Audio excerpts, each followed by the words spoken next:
man. Hey, hey, Paul. Welcome to the Pixel Response Podcast. I'm Paul. Oh, I'm Nathan. I know. That's why I said your name. I was Well, introducing myself to you. Okay. Yeah, so people know that you are the voice that they hear is Nathan. Yeah. Yeah, I got you. AKA Krasnor. AKA Vice 86. Wait, what? That's my GameSpot name from like... Vice 86? Yeah, it's the main character from Skies of Arcadia. Okay, I was going to say you just really love Vice City. No, VYSE. Oh, okay. Yeah. Gotcha. And I wasn't even born in 86. I chose that because that was the year Legend of Zelda came out. Don't worry about it. That's really funny. Yeah. I was, in fact, born in 86. Cool. Oh man, there's a Vice 86 on Twitter. That is not me. That is not me. Oh, man. Yep. You're probably going to have to claim that. It's just GameSpot. Don't worry. Whatever. I'm actually seeing if it's still on Google. Mm-hmm. Stuff I posted. Okay, so I tried contacting you yesterday, but you Okay. were at Les Miserables. Les Miserables, yes. How was it? Okay. Did you see the first film? Sorry, that came out. I saw the Liam Neeson film quite a while ago. Yeah. Okay. So I forgot most of the story points. I also read the book that year, though, so I remember vaguely parts of it or whatever. Mm-hmm. I was, of my group of three, I was the one least looking forward to seeing it, because they were like, yeah, musicals, Hugh Jackman, this is going to be awesome. And I was like, alright, I guess I'll go get some scene points or something. Yeah. Leaving, though, I think I might have been the one that had the best time. Okay. Not because I, thought it was very good, but more like I wasn't really disappointed because they ruined a story or something. I was just like, yeah, that's about right. I don't know. That's Les Miserables. Okay. How was the singing? There's lots of it. No. How was it though? Because it's actually them doing it, right? Right. It's them doing it, and not only that, it's them recording it live on set, which is kind of a unique way of going about it. Like, I guess it's happened a couple times, but typically that's not how musicals are made. Like, as they were shooting the scene, they were also actually singing. And they had a monitor in their ear, so keep on tempo and stuff. So what you're hearing is actually Russell Crowe. It's actually Anne Hathaway. It's actually, It's all of them. Yeah. Hugh Jackman. Yeah. But not only that, there's kind of that immediacy to it because they're emoting as they're actually singing those words and stuff. So sometimes I thought that actually worked out quite well. Okay.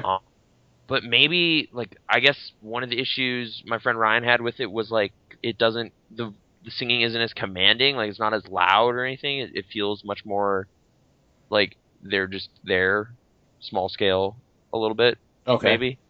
I don't know. I think that would be okay, though, because if you were singing to yourself while you were doing stuff in real life, it would probably be like that. Yeah, it's not like booming. It's not like operatic when you're singing to yourself as you're doing terrible things. Right. The reason I first brought up, the volume of music, though, is I thought this would be more kind of, huge chunks of the film are just acting, and then, hey, this song fits in here and explains what's going on in a way, and it works out.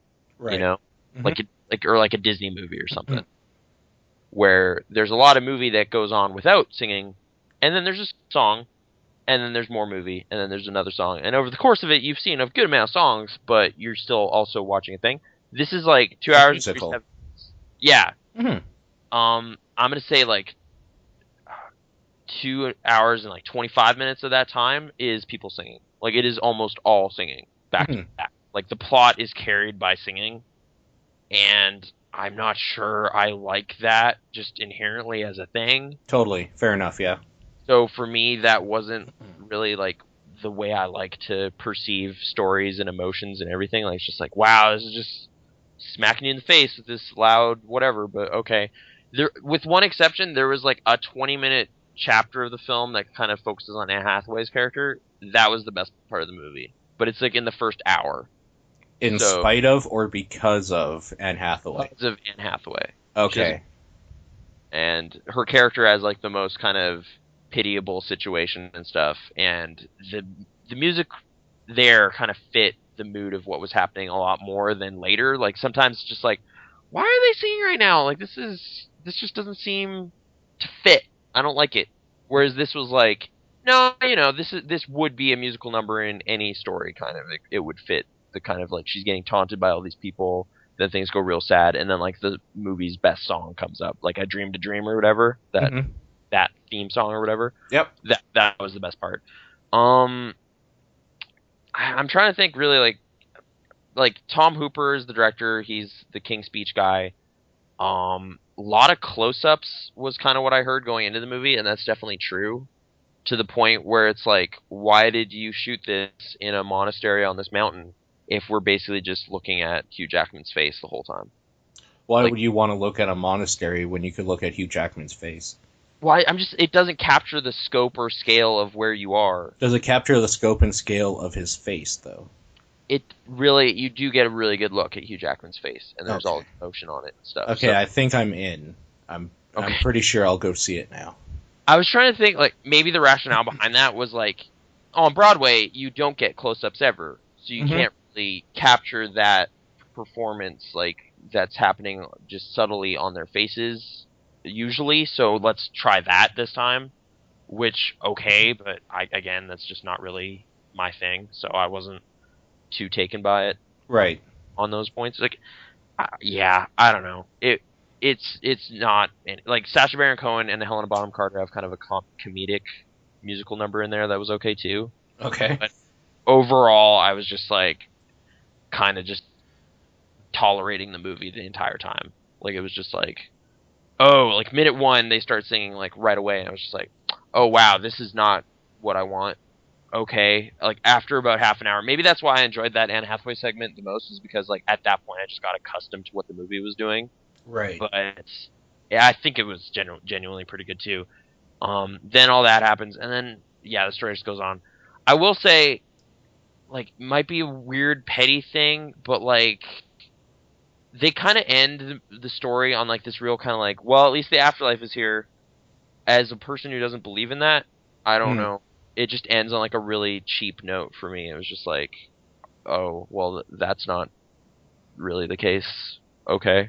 You know, like it was just like, nah. Why is? I guess just an inherent part of the story I find just frustrating is like it's kind of characters beating themselves up over all this shame and stuff. And it's just like, just man up and just stop doing that. Like, just talk to your stepdaughter and be like, look, I was a criminal before. That's why we were running like your entire life, by the way. You know, like that's not this big earth-shattering secret. Like it just. I don't know. I didn't really care that much about most of the characters' plights. Oh, okay. That might just be inherent in Les Miserables now, because I'm kind of a different person than when I first read it or whatever. So, yeah. Like a 130-year-old's French novel doesn't resonate with today's dilemmas. In Canada. Yeah. Like it didn't really do much for me there either. Okay. Yeah. So, weren't too impressed. What you were impressed with this year at some point was Looper, which I watched yesterday. Okay. Did you like it? Movie's pretty good. I think the best part about it is the fact that everything they do in it is pretty fair to the whole idea of time travel and looping and whatever. So, like, up down to the point where Bruce Willis comes back, like, his older self comes back, but like a couple seconds late because he had that thing that happened right before it. Like just little things like that. It was kind of a nice touch. How do you feel about it in retrospect, though? Like, really good. I bought it this past week. Yeah, that's why I saw it. I bought it as well. Yeah, I got the Steelbook. I did too. Sweet. With the magnet. I was stoked about that magnet. The magnet's on my filing cabinet right now. Yeah, and I like the cover. It's got the empty time machine. That was a little thing. But how do I feel about the movie? I like it. I like that it kind of purposefully sidesteps some of the time travel discussion. Like, specifically, there's a scene where old Joe is just like, look, we could spend all day making diagrams with straws and figuring this out, or with toothpicks or whatever, but it's not important. Don't worry about it. Like, yeah.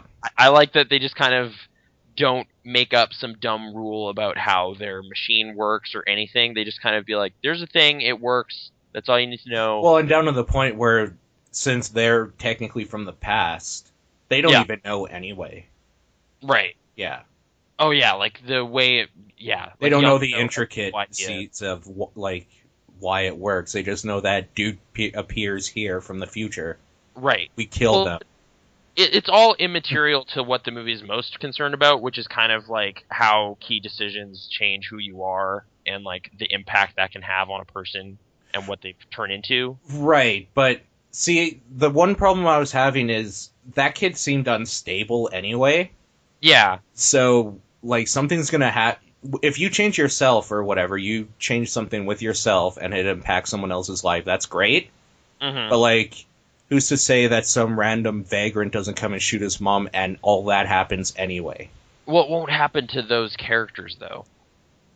Like it could have its Well, own. I mean, it can't happen to those characters because they don't exist, because fucking Bruce Willis decides he wants to kill everybody.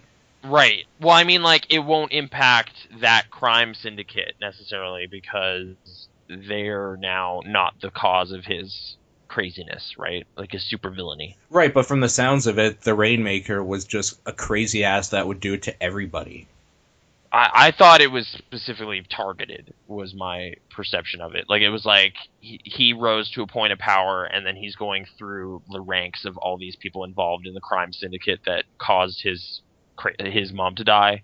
Yeah, We're yeah. kind of talking really explicitly about the spoilers in a way, but whatever. You should have seen it by now. It was a good movie. Well, and not really, because, like, there's still... You don't know we're not saying who the Rainmaker is, or what Sure. what the ending was, so... Mhm. I'm trying to think really what else I kind of want to highlight about the movie. I really like that sequence. Like the main thing I was talking about with that point wasn't so much the ending. It was actually the 30-year summary of Joe's life Mm-hmm. sequence. Yeah. I love that. really love that part, how... That is one of my the favorite. shit actually happens, and then you Right. follow Joe live his life and then come back. So it's Right. kind of like you're following from the beginning Joseph Gordon-Levitt's creepy-ass new face, Yeah. and all that sort of thing, and then you follow Bruce Willis's progression right after that. Mm-hmm. Like you see all the events that turned Joe from who we know into who Bruce Willis's version is, and Right. then that version comes back with his baggage and his mission and all the things he wants to do. But that stuff won't necessarily happen. Like it's like that branching path, what if kind of scenario. And you know, it does seem weird that people would just give themselves up that easily. They're just like, oh no, I'm dying in 30 years.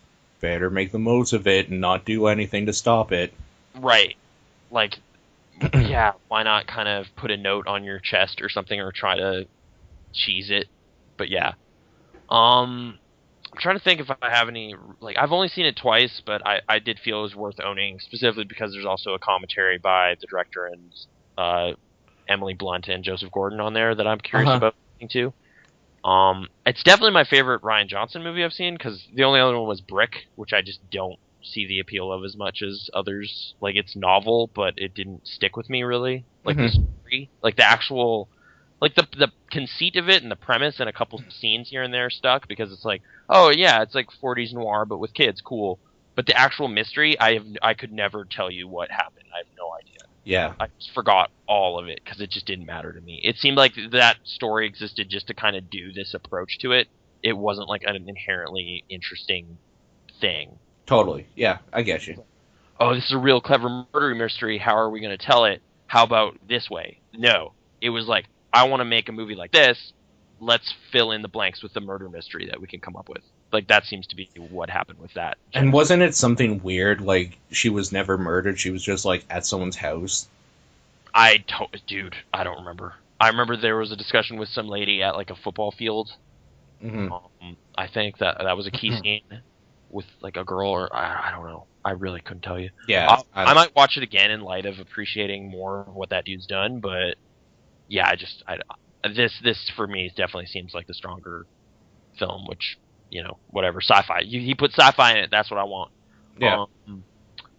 Yeah, I don't know. There's that bit with the two RCP-90 type guns. I like that. That whole part was really, really funny. It's just it's just Bruce Willis being Bruce Willis. I don't, like, No, is this but- even a movie now? But like the music and the way it kind of like builds to that moment, it was like this is like a justifiable bloodbath, not just a bloodbath. So Yeah. I love this. This is where you use this kind of sequence correctly, as opposed to Michael Bay, who just wants to do that all the time. Hmm. So it's like, I don't know, and then they drive up to a house and there's a bunch of Haitians and they have to shoot them, and you're just like, that's not a good reason for any of this to happen. I don't care about this gunfight. You can shoot it as stylishly as you want. It doesn't matter. Whereas here, it's like, we gave this guy a compelling reason to be really mad at these dudes, so he's gonna shoot them. And I was like, yeah, he is. And I do like there's some other little touches that just make it seem like the world is going on around them and they're just part of it.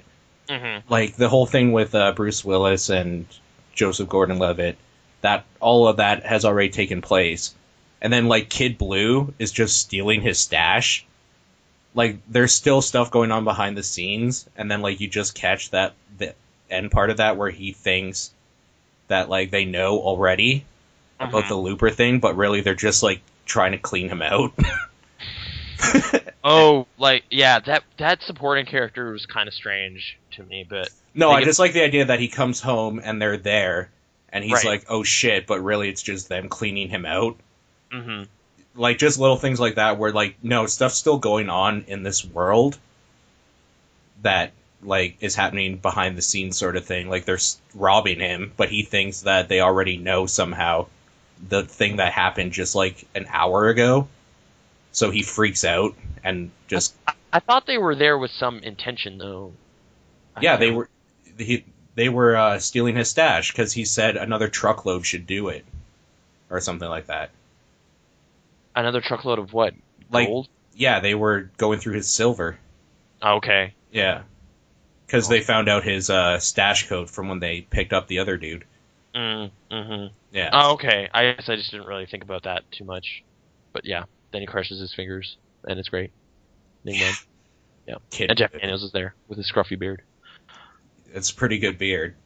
It's kind of gross, but I know, yeah. it's good. Yeah, so that's Looper. It's still probably one of my front runners of this year. I'm not sure how much you liked it. But... It's definitely on my list. I don't know where yet. Okay. Well, I think Probably we'll still have top that 5. discussion. We'll still have that discussion at some point. The And- official movie retrospective. And in person, we could do it here, probably. Probably. Yeah, we'll do that. If you wanted to, I don't know. Although Sean wants to get in on that, perhaps, but We can Skype him in, though. That's not an issue. okay. As long as that's possible with 2 people in the same room and 1 elsewhere. Yeah. Um. Yeah. Mm-hmm. All right. So, Movies. movies, but I was I was more excited to talk about some video games I had been playing. Fair enough. Okay. So last week you were talking about Cart Life because you heard about it on Idle Thumbs. Yeah. And I don't know what their opinion on it is yet. I'm excited because the 2 games I'm going to be talking about today are the 2 games that they've actually talked about. On the last episode they did before the Christmas break, yeah. Right, and since I've been gone all last week and just downloaded it the other night, I haven't listened to it yet, so I'm excited to see what they say about both games, because they're both really fresh in my mind right now. Mm-hmm. But I guess we should start with Cart Life. That game is stressful as fuck. It's stressful, yeah. Yeah. To the point where I don't really ever unwind when I play it. It's more like, alright, I've built up enough steel and resistance to play some more Cart Life. What's going to happen today? I think I quit and save every Day? I don't know, like every day, yeah. At the end of the day, I will save and then just step away from it. Yeah. Yeah. Fair enough. Okay. It's definitely taxing in a weird way. So I'm playing Andres, is it? Andres? Andrus? Yeah. Andrus. Yeah. A Ukrainian guy that basically learned English on the train to America or wherever they are. Mm. So his English is really broken up, and it's just this thing where you follow him from the Ukraine on the train and just get his backstory and that whole sort of thing. And you outright buy a cart from a guy named Tim that's set up on this kind of crummy street. And that's it. You're in America, you have a cart, and they just kind of like give you a little tutorial on how you can set up prices and like what you can sell and blah blah blah. And the newspapers, they do the newspaper thing. Mm-hmm. And they just let you live. And it is And you have as terrifying as living your real life, because you can fail so easily. Right, like you're constantly losing food, like hunger points or whatever. Like you have to stay fed. Mm-hmm. You have to you have to sleep regularly, or else you'll just not be able to function at all. Also, time is a factor, and since you don't have a watch yet, you don't know how long you'll be out. On my second playthrough, first step was I need a watch as soon as possible. So, I didn't even know there was a watch until the third time I went to the supermarket. And you need to care for your cat, Mr. Kolombowski, or else I don't know. Actually, now that I think about it, I bet your cat could die, and that would be the worst.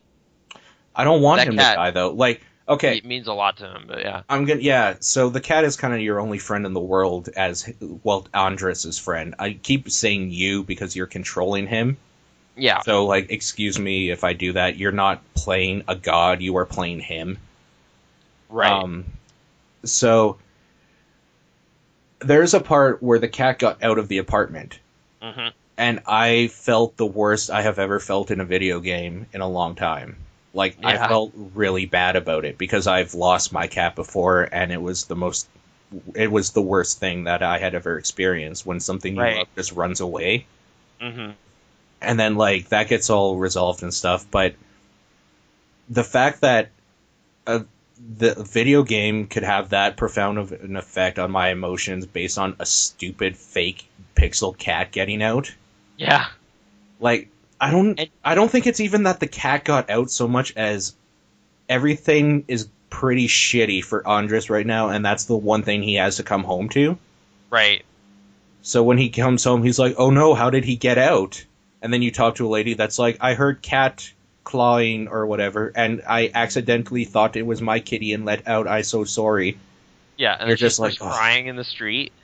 Yeah, it's amazing. Yeah, like I love again that like it's such a small scale problem, yet it matters so much more to you, the player, because it's kind of just been slowly revealed, and also there's like was that my fault? Did I get home a little late? Did I not feed it? Like those are the thoughts that ran through my mind when I got back. Like I thought that was up to me. It turns out that was in fact the lady's fault. She did that. Yeah. But that initial rush of like thoughts and like, oh no, I failed Andres. Like that has happened a couple times. Mm-hmm. And yeah, again, like that matters so much more to me than say saving the world in Final Fantasy IX. Like I couldn't tell you the specifics of the plot. It was just like some giant god or something was going to destroy stuff. I don't know. Mm-hmm. Final Fantasy business. But like, you don't ever feel like that is truly dependent on your actions. So it kind of just feels inevitable. Like there's a fatalism thing to it. Whereas here, it gives you enough control over enough aspects of this dude's life that his success or failure is your fault entirely. Totally. Like almost entirely. There's a few moments that seem to be a little more structured, like his dream sequences and stuff. Like those are kind of just inevitable backstory filler points or whatever, but they seem naturally integrated. They're fine. Yeah. Yeah. But yeah, enough. It trusts you, the player, enough to kind of control the experience in a way that, again, makes it more profound. Like I'm still on like the final days of like my third playthrough with a character. This is Melanie. Okay. Now it's my first time playing with her. Mm-hmm. If I'm gonna say that maybe there's like an issue I have with her story, it seemed like Andres, I think, of the two is stronger just because there's so much going on, like so much stuff you need to take care of, that your day is always full. Right. You know, like you barely have enough time to like go stock up your store, take care of the cart, like look after your cat, sleep, eat, all that stuff to fill a 24-hour period or whatever. Like there's more than enough to do. Whereas with Melanie, it seems like since food is taken care of by your sister, and like you kind of start with a decent amount of money to stock up and everything, there are points in that game where I'm just getting home and just kind of like standing around so that I don't go to sleep too early, so I don't wake up too early before the buses start running, kind of thing. Like there's weird downtime in the game. Oh, I don't like that idea. Yeah, I'm thinking part of that might also just be my fault because I quickly early on decided I cannot run a successful business and pick up my daughter and drop her off at school every day. So fuck that. You're gonna have to deal with yourself, girl. Okay. Go to work. So Could result in a bad thing. I was going to say, in a way, you're not playing her story to probably their specifications. It Right. would be like ignoring Andres's cat, like you said.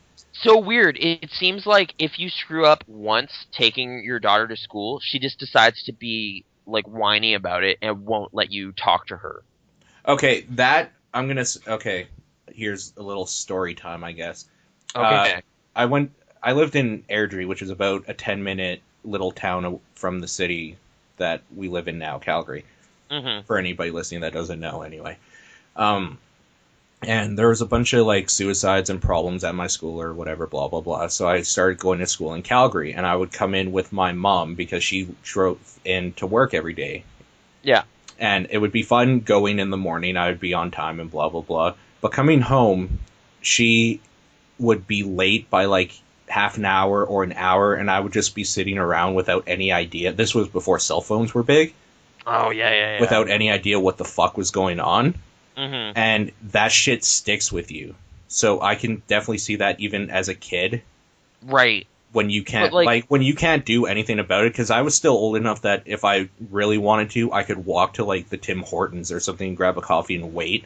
But it's just annoying because you look up to these people to be your guardians, and then when right. they say when anybody in the world says they're going to do something and they can't commit to it, that's irritating. So I can definitely see why the kid would be like, after one time they're just like, no, this is fucking bullshit, what the fuck. Well, But I mean, not like that, because they're probably like 5, but I think she's like 14 or something. But oh, like, okay, so she probably that was probably about my age, so there you go. yeah, like I totally get all the logic behind that kind of really creating a kind of an issue in the relationship. My problem with that though is like, unlike Andrus, where you get to kind of manage everything in a more or less realistic way, Hmm. here I feel like there's just some sort of weird, like, no, you failed to meet the narrative specifications, you can't change it. Okay. Because, like, I'm like, well, okay, I got home late today. I should probably go upstairs and talk to my daughter. You can't walk upstairs. Ever. You can't. As Okay. near as I can tell, like, I'm holding up near the stairway. There's 2 staircases. One goes down, one goes up. Every single time she goes down. Oh, So, weird. Okay. like, it just seems like I've kind of broken the game's, like, ability to talk to my daughter anymore, Hmm. which I find just kind of like, well, that's not, like, I'm feeling less at fault right now because I feel like in a realistic scenario I could be like, look, like, I'm real sorry, I screwed up, but here I bought this or something. Like, there's ways you could make restitution in a real relationship. Or even just be Here, like, listen, mommy's not going to be able to make it every day right, because I'm starting this new business because because you that's need to what I'm eat. doing. Yeah, like, I'm funding all of this right now. Like, you Hmm. get to go to private school. Like, all those kind of realistic single parent dilemmas are showing up in here, but I feel like I'm not able to talk to anyone about that. Like, it's just kind of weird. Right. Like, I feel like this is all setting me up for like a really bad court hearing thing on Monday. Like, the game ends on Monday for all the characters, it seems. Hmm. Um, and for Melanie, yeah, there's a custody hearing coming up, Okay. and I think the way I left it, like with the first meeting, I made it to the first meeting. I said, "Hey, we'll leave it up to her." The way I think I've set it up for myself, she's going to be mad at me now, so she's not going to choose me, Okay. and that's going to be the thing. Like, despite all my hard work and whatever, Laura decided to live with her dad, and I'm just going to be at this weird crossroads. Okay, see, I'm interested to see how they handle that, because in some instances it might not be a bad thing. Because Yeah, like if one parent isn't able to give a child the time they need, I know. maybe it's better they're with the other parent and visit the other parent when they're not working all day. Like, Right. So it's not that's where necessarily a bad idea, so I want to see how they handle that. I'm still really impressed with the game because yeah, the ex-husband is actually really nice. So it does kind of put this weird kind of like, oh wait, like, the player kind of uncovers more of the story than your character's letting you know, and Mhm. you're just like, oh wait, this actually, like, maybe I'm on kind of the losing team here in terms of this parental relationship. This is weird. But maybe you can kind of juggle all of them successfully over the course of 1 week. But again, that seems to be the absolute best playthrough you could do, Right. which I feel like I haven't done with Andrus yet. I kind of did the crappy one and the okay one. I'm still working on my first playthrough with Andrus. Going back to him quickly, Hmm. one thing I was really impressed with is, okay, so his English isn't good at all. Yeah. Yeah. In fact, I think it said he was teaching himself English. What I understood is like he's kind of practicing a lot and polishing up his English. Oh, so he knows a little bit, but he's practicing. Like, on the way there, he's practicing his English. Yeah, like he's that new to the language. It's definitely not his forte. Yeah. Now, the weird thing, and this might have just been my experience, or maybe people that think like me or whatever, but one of the tasks that they teach you is you have to cut the banding on the newspaper and then fold them and stack them and whatnot, but it's all text-based. Yeah, it's like a typing tutor kind So, of. yeah, so, like, when you cut it, it's like cut the banding, period. Like, you have to type it exactly like Yeah. it's shown.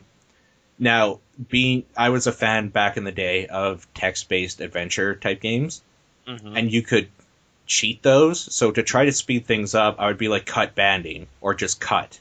Yeah, And then yeah. it would fail, and then like the newspaper, I would go fold or folding newspaper. But like it needs you to be precise.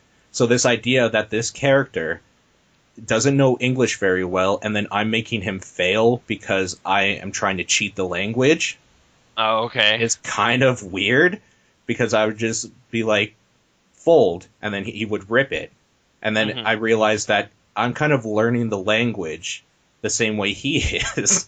I never really thought about it that way, but I did make the same mistake of Mhm. like assuming it was like an text adventure or something where you can just approximate things. Mhm. So I was just like, fold. Oh, I tore it. What's going on? I just didn't clue in for the first like 5 For newspapers. the first 20, like I really screwed up a full bundle doing that Oh, okay. because I thought, Yeah. oh well, he'll just sell them ripped. Hmm. Yeah. I really screwed up my first day there. Yeah, like that first playthrough was all kind of like how bad that story went is directly because of how poorly I was playing the game. Like, Totally, it's and I love it's kind it. of neat how tied those two things are. Yeah, Um, I thought that was fantastic. That was great. mhm. And then And I do like, kind of like it's like him reciting stuff to himself to kind of get himself through a work day. That's what I kind of read into it. It mhm. was just kind of like, all right, fold the newspapers, put them out. If they sell, they're not going to sell if I don't put them out. You know, like you just kind of have to tell yourself these little mottos to just keep going through this horrible job. Well, And I like, don't know what jobs you've ever worked before, but I used to work convenience store. mhm. So in a way, this really resonates in a way I can understand, because it would be like that. Like the newspaper guy would drop off a bunch of newspapers, and then I would be like, all right, let's just fold these up, throw these here, blah, blah, Yeah. blah. I would actually talk to myself because it was 5 a.m. Okay, like for me, it's like bringing me back to my flyer route, and stocking shelves is just a thing I did for a little while. So like the just monotony of that task, but you have to entertain your. But then when brain. you get to the point, like I would do the morning shift, and then people would be buying coffee, and the coffee price doesn't change, so you know it's going to be like 180. So count note change and stuff kind of resonates too. Yeah, so when you're doing the sale and stuff, and it's like, what do they want you to say it, and then Yeah. this is what they give you, do the change. Like I don't even think, I just type it in. So my Right. best time is like a second. Yeah, yeah. Yeah. That's where I felt like I might have accidentally screwed myself over because my best time was pretty low too, and then it's like I don't think I'm gonna get tipped ever again though because I can't beat my record. Yeah, the first tip I got was like really high, and then after that they were like $1. Yeah, it's just like I guess no one's impressed anymore because somehow they know I've done better. Like, Yeah. Yeah, so like it's just little things like that. I understand the monotony of working a stand, sort of, because I did the convenience store thing. So that really resonates with me, where people are like making chit chat, then you're like, dude, this guy's right behind you and he wants coffee. Get the hell out. But you still have to be nice. I'm just kind of clicking through all this text. I don't know if has your landlord stopped by your place yet? Not yet. I think that's either Okay. tomorrow or the next day for rent or whatever. Oh, for rent, but has he just kind of been like, "Why are you selling newspapers?" No, oh no, he hasn't talked to me yet at all. Oh, okay, dude. It's like the most natural way I've ever become irritated with the character in quite a while. Like, it's just like, why you gotta come by my stand and make fun of my job every single day? Get out of here. Get out of my face. Like, I just, like, get slowly more and more upset with this dude because he just kind of keeps ragging on you every single day. Okay, It's like, I want to tell more stories. okay. Okay, I'm sorry, but I'm just kind of excited because like it's just so weird. Okay, so my dude's or Andres is hungry as hell, Yeah. and I'm stumbling around because it's super late at night, and I'm looking for something to eat before I go home. Mm-hmm. And I walk into Tim's, and I just think it's so cool that the dude that you bought the stand from, like you walk into his convenience store accidentally, just looking for whatever, and then he's like, "Oh, hey, how's the stand treating you?" And you can just be like, "It's going okay," or "It's going great," or whatever. Yeah. And just the fact that you make small talk with all these people that you meet in the world, and they pop up in different places, like you would accidentally run into some, like the gas station, the convenience store gas station I used to work at. Every time I go in there to buy cigarettes and stuff, I talk to the people that own it still. Yeah. And the people, like, I've seen people I've worked with in different jobs, like at Walmart, and they're like, "Hey, how's this guy?" and stuff like that. So the fact that this little indie game is able to capture so many little nuances of real life that you control and thus like progress your story in it, it's kind of amazing. No, like I do really like, yeah, like every character that you meet is actually just a written character that populates that world. Yeah. So they will be at certain places at certain times because of, life. And like I have a way. little pad of paper beside me and a pencil. Yeah. And like I write down people I meet in the game. So I have Meadow with George Tonian, pay every Friday, Florian District office.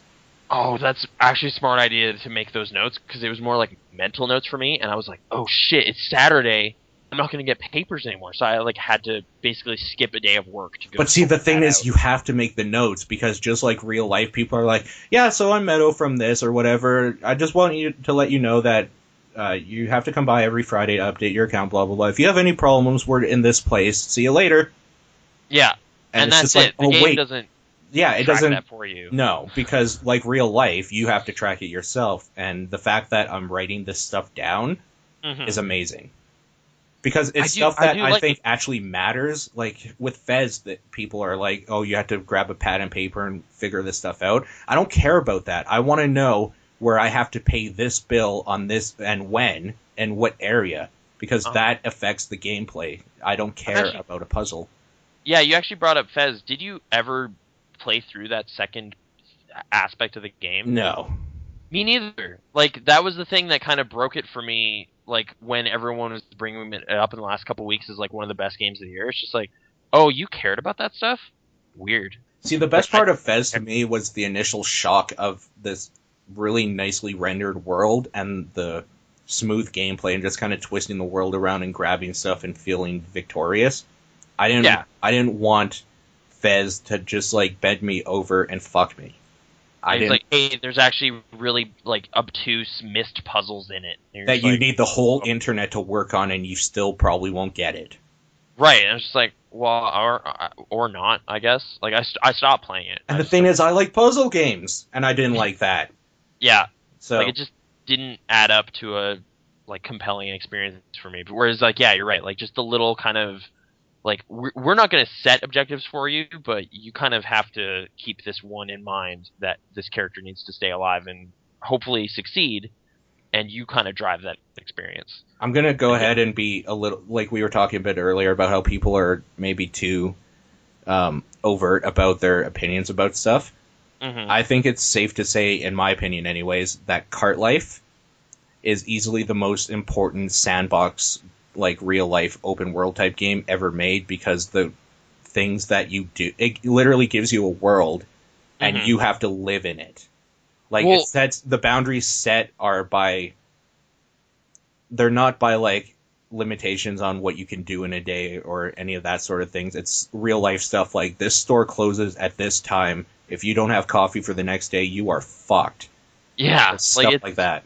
Oh, I'm trying to figure out how to best make this kind of thing. Okay, on Idle Thumbs, I know you haven't listened to it yet. Chris Remo makes the comparison to Grand Theft Auto 4 because that is another Eastern immigrant coming here story. Yeah. But like that one goes so ridiculous so fast, and like the gameplay doesn't line up with the cutscene narrative of the character that you kind of just don't care almost immediately. Mm-hmm. Whereas this game kind of avoids all that. Thing is, like, he kind of mentions like he wished Grand Theft Auto 4 had a much more gradual decline of the character. Yeah. Where it's like you have to start small because you just got here, you know. Like this kind of management stuff should actually happen in this story no matter what. And the fact that they skipped that chapter in Grand Theft Auto essentially feels kind of not genuine. Where Heart Life feels genuine. Right. Like the one thing you want is for Nico almost to get off the boat and have to work like as a janitor somewhere. Or something, yeah. Like there should be a much more or like, you know, you work for your cousin Roman at the cab company for a while, you know? Like you have to kind of put up with life for quite a while before you can really even think about being an ambitious criminal. Whereas the game is kind of so concerned with kind of just action movie forward always stuff. Like for specifically though, the one thing like where that comparison tingled my memory about that game, there is a mission early in the game where you're tasked with smashing open a window and like stealing from a convenience store. Mm-hmm. That felt like small time crime stuff that a kind of troublesome dude might get into pretty quickly. Like Andres. Or something, yeah. Because like he can't feed his cat, so I'm gonna steal his food. Right, like over the course of a week of like just stress and stuff, like you're just like, dude, I need to pay the rent, and I'm gonna get like you might naturally get pushed to some sort of weird extreme. Right.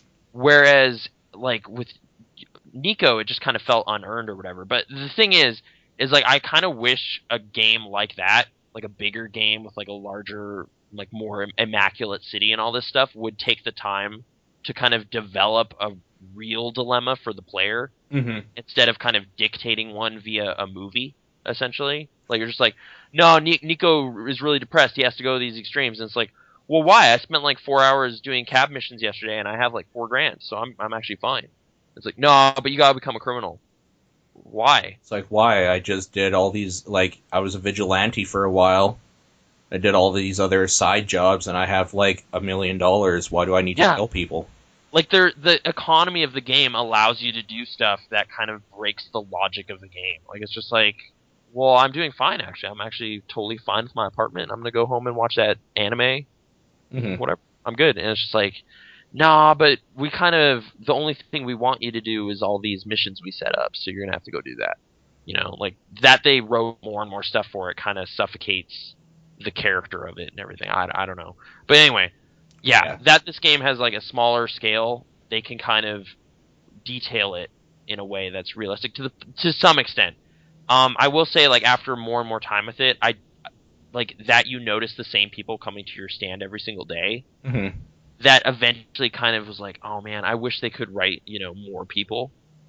Yeah, but I totally like appreciate like a ton of work has already been put. Oh, dude, for everything, it's amazing. Yeah, like that the cast is maybe like 80 people or 100 is still really impressive, even though a real city, it would be 1 million, right? So I can't, it's such a petty thing to fault it for. It's just kind of... I guess my only thing that would be, like, in our city, I don't go to your area. Right. So, like, this is one district, right? So... Right. Oh, yeah. Yeah. I guess I more mean just like the same people buying the same things multiple times in the same day. Yeah. I got like you. I kind of wish they like it's still in development, so maybe he can kind of implement this, but like maybe just have it so like dude comes by, he buys a Cocoa this time instead of a newspaper again, because it kind of doesn't make sense that dude would buy 4 newspapers, you know? Yeah. But they want you to keep successfully selling things, so you appreciate it on one level, but... In a way, I like going back to my life. Yeah. That's true, though. People will buy multiple things? Yeah, absolutely. I had the same guys come in every morning on Sunday morning getting a newspaper and a coffee. I had the same people grabbing cigarettes to the point where when I saw their face, I had their cigarettes ready. Okay. And, like... this old lady would come in and buy she would buy like $5 worth of lottery tickets, and the only thing would be like she would choose which one she wanted to play that day. People are creatures of habit, so they will come to the same place on their way to work or on their way home, and be like, I'm gonna get my large coffee, half hot chocolate, half coffee, so I have to charge for hot chocolate because it's more expensive. No, I guess, yeah, for me, like, the coffee stand repetition business doesn't bother me very much. Like, that's totally, like, they'll even write some characters be like, man, I'm a coffee addict, dude, I love this stuff. People do buy the newspaper every day, though. My dad, on his way to work, would get the newspaper and a coffee from the store every day. No, see, that's also the one point where I feel there is just a logic break is Officer Tails bought, like, 3 newspapers in one day. Okay, that's...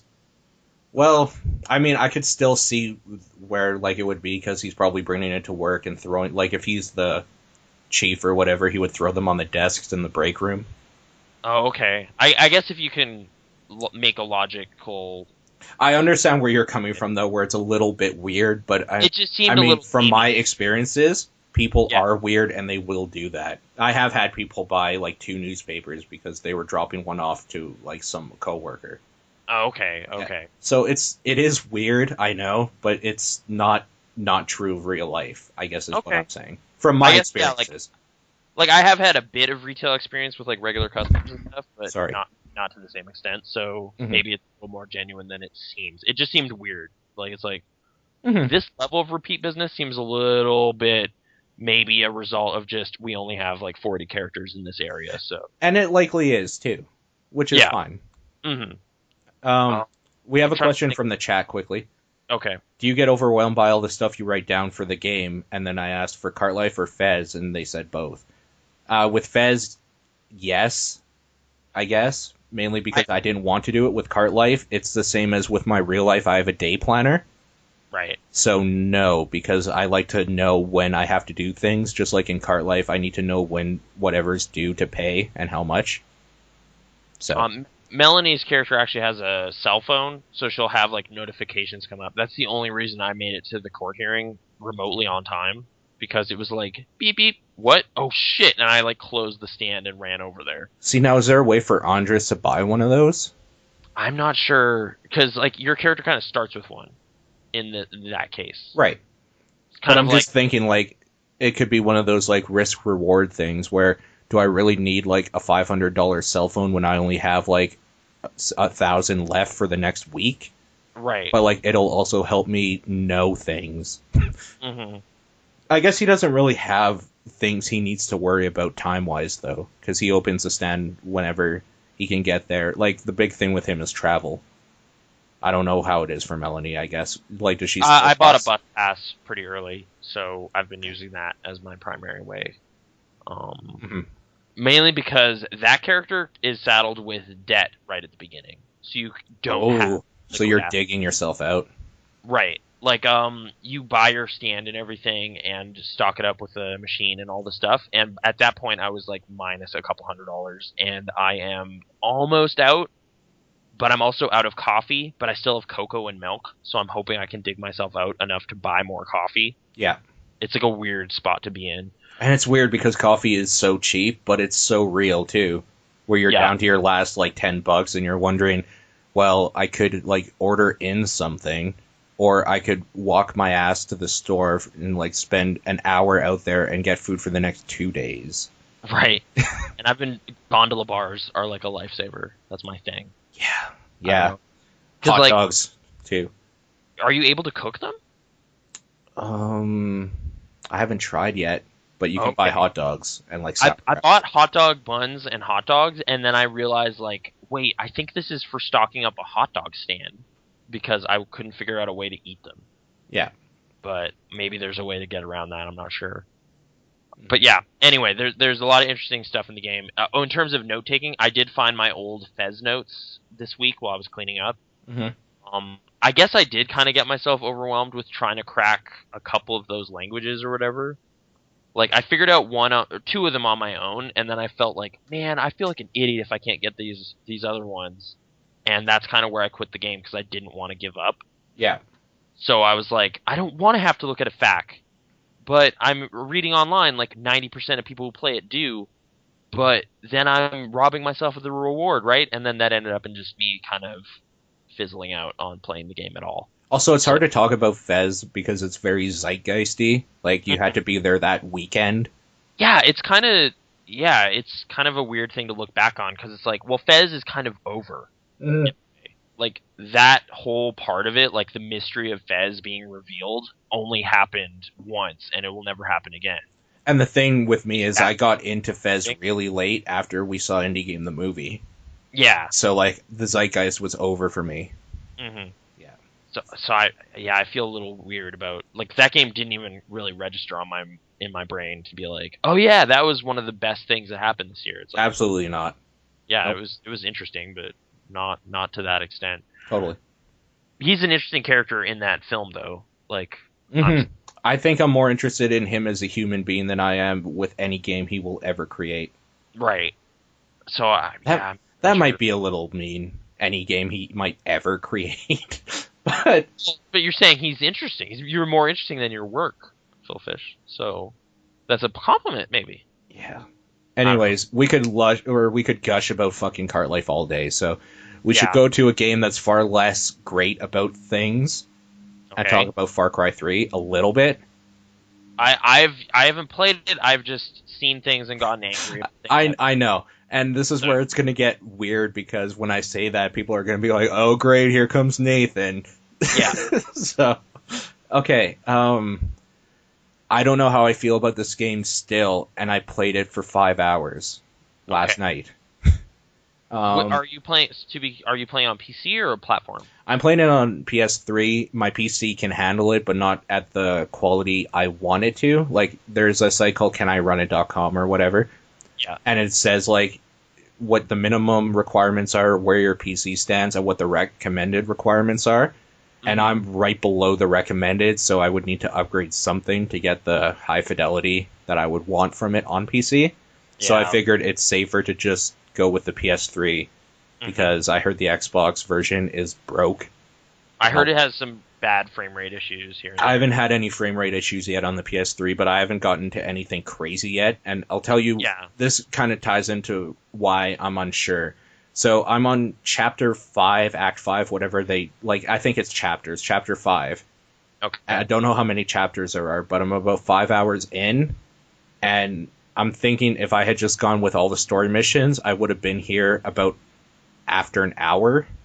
Okay. So I've been spending most of my time, I would say 60 to 70% of my time, actually walking around the island and just, like, watching stuff happen. Mm-hmm. And that's been the most fun I've had in a while. The actual story stuff is a drag, and it takes away from the stuff that Far Cry 3 does really well. To the point where I don't think I would be able to recommend it for somebody unless they just wanted, like, a version of Skyrim and on an island where they're just walking around without amazing things to do. Like with shooting stuff instead of stabbing things. Right. Like, even that, I'm not too worried about. Like, let's just put away the whole irresponsible violence thing, any of that sort of thing right now. Okay. Let's just talk about the... Well, that stuff's only an issue if the story in any way takes exception to that or something, which...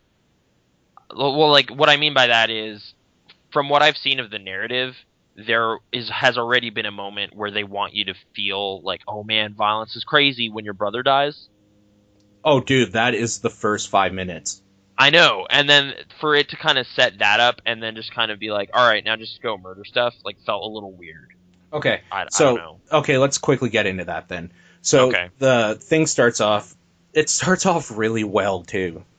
Like the paper planes? It has an amazing premise. No, the paper planes, whatever. The fact, like, it starts off like a stupid frat, like, party movie sort of thing, where it's just this group of kids having fun doing their thing, and then you realize you're watching it, someone's playing it for you on your, like, iPhone or whatever, what you were using to record it, the videos, and you're stuck in a cage with your friends and your brother. Now, your older brother has been in the army, so he breaks you guys out. Like, he's able to kind of slip out of his ties And, like, he says, call the guard over here, and he, like, knocks the dude out, and you start sneaking around with him. And it makes sense, because dude's been in the army, he's back, and you're on vacation with him. Yeah. So, like, he's been trained to sneak around camps, and he knows how to do this shit. So, that's fine. Everything is fine. And then he gets shot in the head, blah, blah, blah. The story starts, and they're like, I can't believe you broke out. I respect that, blah, blah, blah. I tell you what, you got 30 seconds. If the jungle doesn't kill you, I will. Okay. And then, like, after 10 seconds, they start shooting at you, which I found really funny. Uh-huh. So, like, they're still going to try to kill you, but you just manage to barely get out. And then you get... Run, Forrest, run. Yeah. He says that. He does. And then you get, like, knocked out or whatever, but brought in by this group that has been fighting the pirates, like a tribe on the island. And they're like, that's when the story automatically becomes ridiculous, which is why I don't understand why people say the ending is ridiculous. Mm-hmm. Because I haven't seen what they do yet. They probably jump the shark and do something really stupid, like with superpowers or something. But up until that point, you're a scared guy running away, and then they're like, you're a warrior, you have the soul of a warrior. And it's like, okay, they see something in me, whatever. And then I go around with a gun capping dudes in the head when I was barely able to keep up with my army-trained brother. Like, what? I don't know what you guys are doing. And it's this whole thing where the game's premise is you're becoming a killer as you progress along through it. Right. Like, you started off as just like a frat boy on vacation, and then you're trying to survive in this terrible situation, and you have to do terrible things to make it. But that doesn't make sense when the first time you're able to control yourself with a gun, you can kill everything. See, yeah, that is another issue that has been highlighted, is and the rationale that it's like, well, it wouldn't be fun to play if you couldn't do stuff. And you're Absolutely. Like, yeah, but then don't make that your story. And this is where I'm going to start referring to Far Cry 2. Okay. You're a mercenary. Yeah. You're already really good at doing terrible things. Yes. Makes sense. The core part of the premise is you have done this before. You're just sick in this scenario and whatever. Like, they try to hobble you in a couple ways. Right. But it, at least from the minute it starts, the story acknowledges that you're able to play the way you want to play. That would be fun for you automatically. Right. And by gaining access to new weapons and stuff, you get better at it. But should you do that first, you can. There's no kind of weird logic gap between your skill set and the players and whatever. And when I'm talking about weird things with Far Cry 3, like, it has aim assist. Oh, so okay. Automatically, when you like look down the sights, you lock onto somebody, so you can just like lock on and then start shooting right away. It would be weird. It would be better if aim assist was something that you unlock on a skill tree after doing like 10 missions because you're becoming a killer. See, I think a lot of this definitely seems to be in reply to Far Cry 2 being criticized as being too difficult. Mm-hmm. You know, and like, that's true. That game is uncompromising in a way. It's like, you gotta figure this out or you're just gonna die. Like, you're gonna drive for 20 minutes, get hit by a Jeep, and then that's it. You should have saved, you know. And that happened to me the first time I played it, and I did stop playing it because I was like, man, this is frustrating. And but that was... when I Sorry. got over that, that was when I started to kind of enjoy how much the game just entrusts you to figure it out. Yeah. Here it seems like they smoothed that path, which makes it much more accessible and people are having fun, but that's, you know, to what end? I don't know. That's why I'm curious. Or skeptical. Like, I haven't played a whole lot of the game, but I don't really know where to start. Like, the hunting and all that sort of thing, the way I've been playing it is super fun and rewarding. Like, as soon as I could, I bought a bow and arrow. Yeah. So it feels more fair when I have to try to kill a tiger with a bow, and then when it's too close, that the bow will be useless because it's moving too fast, and I have to, like, draw it back. I pull the knife out and start trying to kill it before I die. Yeah. That sort of thing seems fair to me. But some of the objectives with that stuff seemed kind of weird. Like, it's like, you can't build a backpack until you have this specific type of leather, was an issue Idle Thumbs took. That is all to. gamey as fuck, and it's irritating, and Like, it's like... the MMO part of me finds it super compelling. Uh-huh. Because... Like, yeah, the main issue they pointed out was how absurd it is that you're like, well, I really need a bigger wallet. It's like, well, what? Like, it caps your money you can have until you've collected enough tapir leather or something to make a wallet. Oh, dude, tapir leather is like the second wallet. It gets worse than that. Okay. But, like, regardless, the whole notion of a wallet is just really stupid. No, the stupid part isn't necessarily the idea of a wallet. The stupid part is, you have to kill a certain animal to make a bigger wallet when, like... Why is a boar hide not enough to make a giant wad that I can throw money into? Right, like fold that up. There you go. You got something. And B, you can loot bodies. Yeah. And I picked a fucking leather wallet off of somebody. And you can't use it? You can't use it. You just sell it. It's vendor trash. That's so dumb. I know. Like, okay. Like, to be fair, I just want to, like, acknowledge, it's also dumb that you can hold infinite diamonds nowhere in Far Cry 2, but there's no system behind, like, kind of, like, improving that or whatever. It's just a thing, and you have to just get over it. I also want to say, like, Far Cry 2 was great in in its ambitions and stuff like that. Mm-hmm. But I got as bored with Far Cry 2 as I am with 3, so this isn't a hate fest because I loved 2.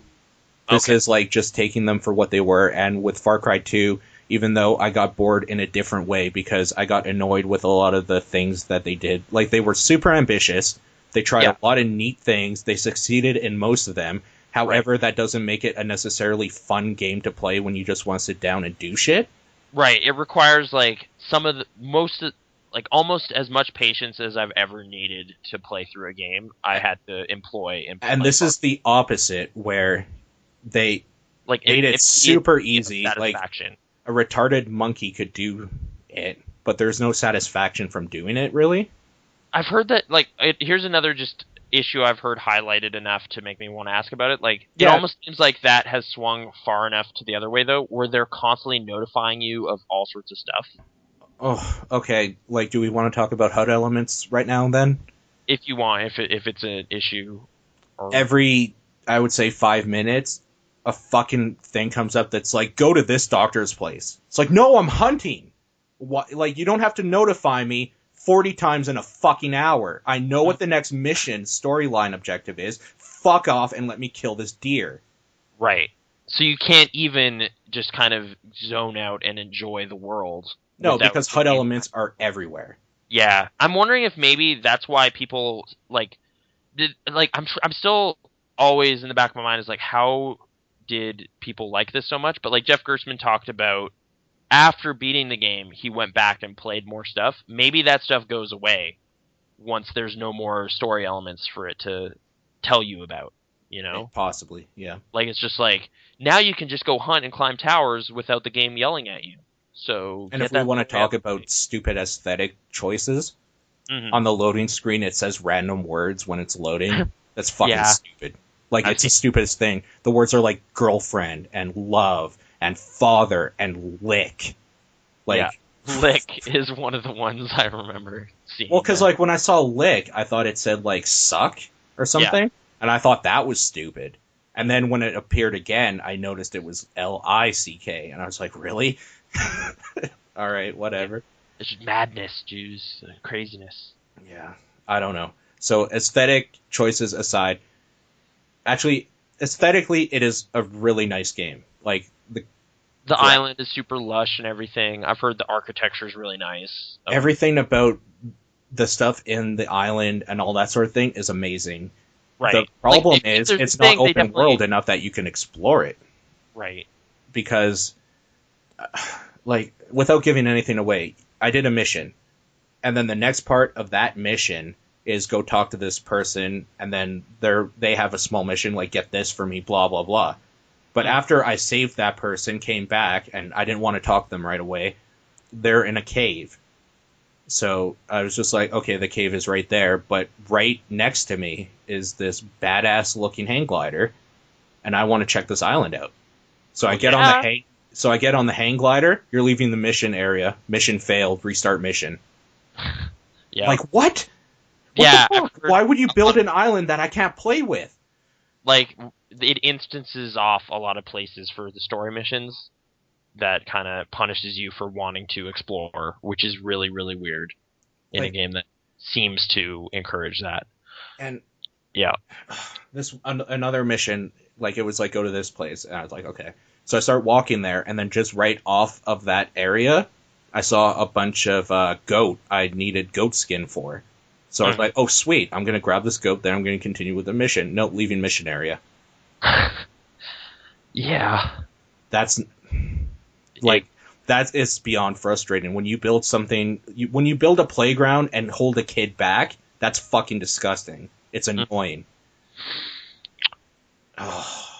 Okay. I mean, if you have any questions you wanted to ask me about it, maybe go ahead. I don't like. try, It does great. um, It does things fine. It looks fine. how do you like? I guess this is an issue that Quarter to Three's review kind of spelled out as being in there that I thought I would definitely find annoying. And I guess Sean Vanneman pointed it out as well. In the game, early in the game, they show you your character kind of picking up a map, and you guys looking at a map, and Oh, then that's another thing I wanted to say with the HUD. whenever you actually use the map, you pause. Like it's a separate menu. It like It's the it, same. It's exactly like GTA. Like you have a little mini map. Some places are grayed out on that mini map until you do a stupid arbitrary thing, and then all of that mini map area is fine. yeah. But you can always look at your map, but some of it's still like in GTA when you're visited an area and know the area or whatever. Hmm. That part of that island of the island city or the city or whatever, you can see everything in that area that you've explored, but you see the rest of how big the map is, and like there's nothing on it. Yeah. Exact same thing, and it's a pause menu. Like you can just go into your map, take as much time as you want. You won't be attacked. Nothing will happen. You can pause in the middle of the like a gunfight. Right. Yeah. Like again, that seems to kind of have favored ease and like accessibility over immersion, which is kind of not a thing I like. You know? It's annoying. Like going back to the HUD elements when you have something like that, it doesn't motivate you to explore the way Far Hmm. Cry 2 did, where it's like, okay, I'm facing this way, so what I need is this way, so I'm going to go down this road, take a left at the bridge, and keep going, blah blah blah. And then like you put your map away, and the world's still going as you're doing this, so you're probably getting shot at while you're running, Okay. like in Far Cry 2, right? Yeah. So like you know your set path, and the game trusts you enough that if you get lost, you look at the map, find where you are, and just like try to find a way out or wherever you need to go. This game, because it has the map in the corner at all times, it's one of those things where you like set a checkpoint to where you want to go, and you don't even have to pay attention to anything that's going on around you. You just run straight towards it, Hmm.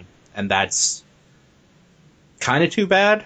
Like I think the whole map system Far Cry 2 had would have fit better in this game in many ways, because like you could just sit in the brush in the tropical forest area or whatever, and then like look at your map and try to find your way out, and you would have to try to find your way out through all these trees instead of just run aimlessly until you got to the place you wanted to.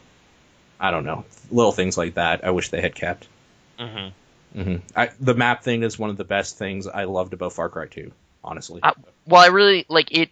It provided again kind of these weird opportunities for goofy things. Like Mhm. I was looking down at my map while I was driving, and then I looked up again and went, "Oh shit!" And then I drove off a mountain. You know, like that kind of stuff seems to have happened to everyone, and it's kind of great to hear that happen. I'm a big But fan of games that don't let you stop, because real yeah, life doesn't stop.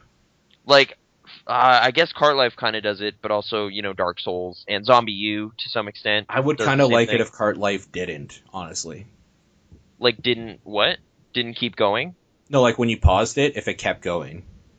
I think it does though. But like you can pause when there's a bunch of dudes like at your stand. You Well, know. full blown pause, but if you go to your menu to sort through your inventory, those dudes will still take priority. Oh yeah, yeah. which is kind of crazy because I'm just like, I just want to eat some food so I can keep talking to people and not be super tired. Mhm. And it's just like, no, you got to deal with this customer or close the stand for a bit and just take a break. But Yeah. then your line disappears and then you kind of have to wait again. And like with Demon's Souls and Dark Souls, some of the best parts that actually got to me were when I was trying to equip something from my menu, and then all of a sudden, like, a shambling zombie would come out of nowhere, and I had to quickly get out and see if I could handle it, or just Right. die. And Zombie U has definitely done the same thing. Like, and that game is obviously the inspiration. So. And see, I guess I could understand why people wouldn't like that, because the busier your life is, like if I had a kid or something, that would be really annoying. Well, you can pause. You just can't sort through your inventory. Can you pause in like Demon Souls, In Dark Souls? Zombie U. In Zombie U. Right. Okay. In Demon Souls, yeah, it's completely uncompromising on Okay. that. It's like, no, you're in a dungeon now. Okay, I think Zombie U probably struck the best way to do it then. Because, like, there's a hard pause where you can just, like, sort, like, visual options or something like that stuff. But anything gameplay related is in your backpack, which is not a pause menu. Okay. So, yeah. Okay, Zombie U actually struck the perfect balance then. Yeah, I really like how it handles that. Because, like, even if you want to kind of be like, I'm going to sit down and read those newspapers from earlier, like, you have to go to a safe place to do that. Right. And I like that aspect, but, like, the Demon Souls and Dark Souls thing, the whole, like, life thing, where they don't let you live a real life as you're playing the game because you can't stop. Right. That is probably too far the other way, because things do happen where you just need to stop for a second. Right. It's like, Yeah. oh crap, something spilled. It's like, well, too bad, son. You're dead. You shouldn't have. You know that 50,000 soul monster? It's all gone. Yeah. Yeah, it's really harsh to the point where like kind of like a cart life, like I need to steel myself to play it even, and I just don't find myself doing that often. So sorry if I'm borrowing it too long. It's a tough one, you know. Doesn't let you have fun. I feel like I've been ragging on Far Cry 3 too much, but I'm gonna talk a little bit more about some weird things. Okay. Okay, so you're this guy, Jason. You've never held a gun before in your life, and you're a sharpshooter, so whatever. They try to do this whole thing where, like, in the story missions, there's scripted dialogue, which is weird because, like, I know they're trying to force a story on you as Jason, which you can't do in this type of game unless you do it full linear. Oh, you're saying like the scripted moments that, like him yelling out something or yeah. Do you know about this already? Again, this was another thing Idle Thumbs took exception to, so your thoughts seem to be echoing those. Okay, pretty clearly. And it's weird because I don't listen to them nearly as much as I should. But yeah, no, I'm not saying you're like this is because of that. It's neat that you guys are okay. There's one thing I want to talk about in particular. Okay. Okay, so you've never held a gun before, blah, blah, blah, this is all new to you, then all of a sudden, arbitrarily, you're like, look at that explosion! And this person you're with is like, what? They're shooting at us, like, we're gonna die! And you're like, oh, this is so awesome, sort of thing. Right! And she's like, you're shooting at them! And I hadn't shot at them yet, because they weren't in range. Paul, this is fantastic. These are the exact same things that happened to Remo. Like, I wonder, that isn't too far into the game. You should come over and just play the story missions up to that part, because you're being chased in this Jeep thing. After you, like, saved a friend or whatever, you guys are being chased. She's driving and you're shooting at them. Yeah. But they're not in range yet. Like, really. Or at least I didn't think they were, but it turns out that the gun you have at that point is amazing, apparently, and has amazing range. Okay. So I'm waiting for them to catch up so I can take them out, because I know they're going to kill me. But, like, before that, she's like, why are you shooting at them? Or something. I'm like, I haven't fired a single shot yet. Right. Like, that very much just shows that there is, like, hey, this amount of time after this chase starts, she's just going to say that. Is kind of the obvious scripting showing up. Oh, there's so many parts of obvious scripting. So that explosion one seems weirder, though, because up to that point, based on your actions, you could have seen hundreds of explosions. So why is this one interesting? You know? Yeah, like that's this the one, it's a building kind of going down. Yeah. And before that, I'm just trying to remember. I shot a bunch of tanks around a bunch of pirates and saw a bunch of dudes fly. I threw a bunch of grenades under cars that were coming after me and exploded, and dudes were flying everywhere. Yeah. So all of a sudden, this building going down in a fire, not even like exploding, was amazing. To Jason. Like, that just shows this weird kind of, like, you and Jason are not on the same page, yet it's a first-person game. Like, this is kind of just issues with, like, this is why silent protagonist is such a common thing. And maybe it's kind of to their credit for them to try to get away from that a little bit, because it is kind of tired now. But if the character just so doesn't match up with stuff the player would say, it becomes an issue. Yeah, like, and there's a lot of parts where, like, I would be on top of, like, you have to go up these radio towers to make your map expand. Which seems to be the Assassin's Creed thing, yeah. Totally. And it kind of sucks, but whatever. But when I get up there, I'm just thinking, like, man, this is amazing. Like, why couldn't they have put Jason saying, like, this is amazing, rather than, like, a little explosion happening? Right. Like, this is, again, I feel so weird just highlighting every single similar thing, but, like, with the hang glider moment, that's a moment that I never got a hang glider moment. That soured me. Oh, okay. Well, like, they were saying, like, they should have done the thing Uncharted did, where they playtest it with people, and then kind of take note of things that players exclaim and say are really cool, and then write some dialogue for the character to do that, too. Like, just be like, wow, what a view, or something. Like, you know, just kind of echo Spec Ops The Line did that, too. Oh, like, have the character... Yeah, like, have... Because, like, a bunch of guys would be coming in, and you'd just be like, what the fuck? And the kid would be like, where the fuck are all these guys coming from? You're like, yeah, right? Right. Like, that kind of weird in sync with the player character's emotions, too. And, like, this game just doesn't seem to do that at all. No, they very obviously had an agenda for Jason, and they don't care about what your agenda with him is as the player. Which is totally fine if you're doing a narrative-driven story. But if you're kind of also having a open-world type experience in it, it's going to clash really weird, right? Oh, totally. Yeah. I feel like there was more specific instances I wanted to talk about, but I can't really remember. I'm going to say a few good things about Far Cry 3 now, though. Okay. Because I don't want people to think I hate it. In fact, I bought it for $40 on a Boxing Day sale. Yeah. And I don't regret it at all. I would have probably paid the full $60. I've had a load of fun in it. Exploring the world has been interesting in some parts. There have been a few parts I found that the scripting really shows. Like, there's an area just north or south of one of the camps you start off in, and you will always get the same tiger in the same area with the same two guys walking by. And I know that because that tiger has killed me 3 times with me trying to kill it the way I hunt. Oh, okay. It will usually do the same thing where they will attack it and he will kill them, and then a car will come down the road, stop, and then they will find you as you're trying to hunt the tiger. That has happened twice. Oh, that's so weird, because, like, those are moments some people are being like, whoa, look at that procedural thing that happened. But you're saying it's actually scripted. They probably don't notice it because the way they're hunting is probably with a grenade and trying to shove it in the tiger's mouth or something. Right. Like, the thing with me is the hunting part would feel really gross to me. Like, I like animals quite a bit. Yeah. It would feel really gross to take a submachine gun and just mow down animals. Right. So I've been trying to do it as far as possible where, like, every encounter with a thing that can attack back will likely try to kill me and might succeed if I'm not careful.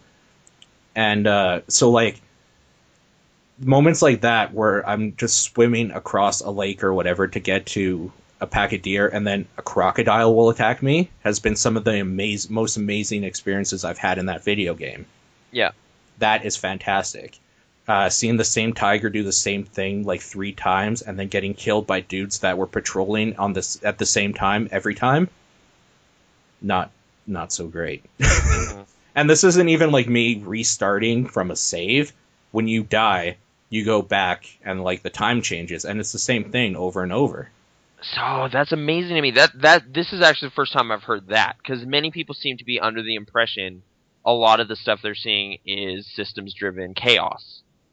but I don't you're think I don't you're think saying so. There's probably some system-driven chaos in there, but like the same people will be in the same spot, and maybe how they react will change a little bit right. depending on the situation that arises. But like I said, the way I hunt is I hide in the brush until I get a clear shot and stuff. So I watch things for a good like 2 or 3 minutes before I Oh, act. that's so weird. That's like Truman Show type, just noticing patterns that shouldn't be there.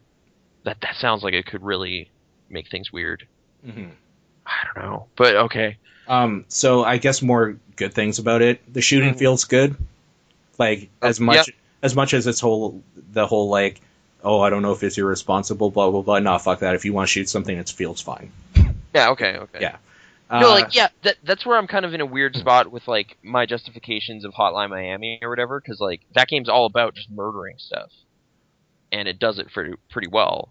So like I'm not inherently opposed to games that are about Violence. making violence engaging and fun, if you want to say it that way. No, but like as a narrative experience, Points and everything. it is somewhat irresponsible in the fact that it's trying to tell you that violence is kind of this like terrible thing, and people that get accustomed to it is kind of scary. Yeah. But it doesn't work when you just go around shooting people and like it's trying to. I don't know. It's like when that's the only thing it lets you do. Like we were talking a little bit before we started recording here. Things like Bulletstorm, even Gears of War, fine. Perfectly amazing. Like, this is just... Because they never had any pretense that wasn't what the game is about. This is just gore porn. You come in this to feel like a badass. You come here to rip people apart, to shoot them. You're a terrible person. You're doing all this gross stuff. Totally cool. You know what? $60, here you go. Fine. Mm-hmm. And then you have the opposite side where it's like, war's really bad and the shit you're doing is like blah, blah, blah. Fine, $60, here you go. That's fine. When you get this weird middle ground where it irresponsibly takes terrible things and puts it in your hands and says that, like, no, this is just something that happens. Right. I don't know. It's really weird. But if you don't look at it from a narrative standpoint, which I have yet to find a review that says, like, oh, this game's story is amazing, because all of them kind of echo the idea that even though it has a decent premise and, like, should work with it more, it kind of fails at it, but it's still fun. Yeah. Like, if you look at it that way, totally. It's fine. It's totally worth the $60. But if you want... Like the fun island playground to do stuff in. Yeah. And coming off of what Far Cry 2 does best, which is interactively giving you a narrative that makes you feel like a terrible person, even though they tell you you're a terrible person from the start. Right. Then it's fine. Like, that game does it fine. But, like, I think, yeah, like, that just is one of my things. Like, people don't like a game that says they're a terrible person and actually makes them feel that, you know? Mm-hmm. Because, like, I'm not sure what I don't mind feeling like a terrible person. Like, if I'm in the mood, give me Hotline Miami, let me kill a whole building worth of guys. Mm-hmm. Why Or not? just, to some extent, like, the Spec Ops thing that they did, or tried for. Spec Ops is weird because they tried for it, and I don't think they succeeded, but they didn't outwardly fail at it either. Right. Like, my only issue with that is where the achievements came into play, if you remember my highlighting of that. Yeah, that's a very specific kind of, like, highbrow thing, though, if you really think about it. It's like, well, the achievements say headshots. Like, right. Like, it's like, so, the narrative of the game says that this is all messed up and you shouldn't do that. And, but like, then if you turn achievement, like, things off and don't care to look at your trophies or achievements for that game at all, you would never notice that anyway. Okay. I'm just saying, like, that's a very, like, specific problem, and that's totally valid in that respect. But, like, I don't think it's outwardly as gross as saying violence is bad, but yet you're really good at it. Mm-hmm. Mm-hmm.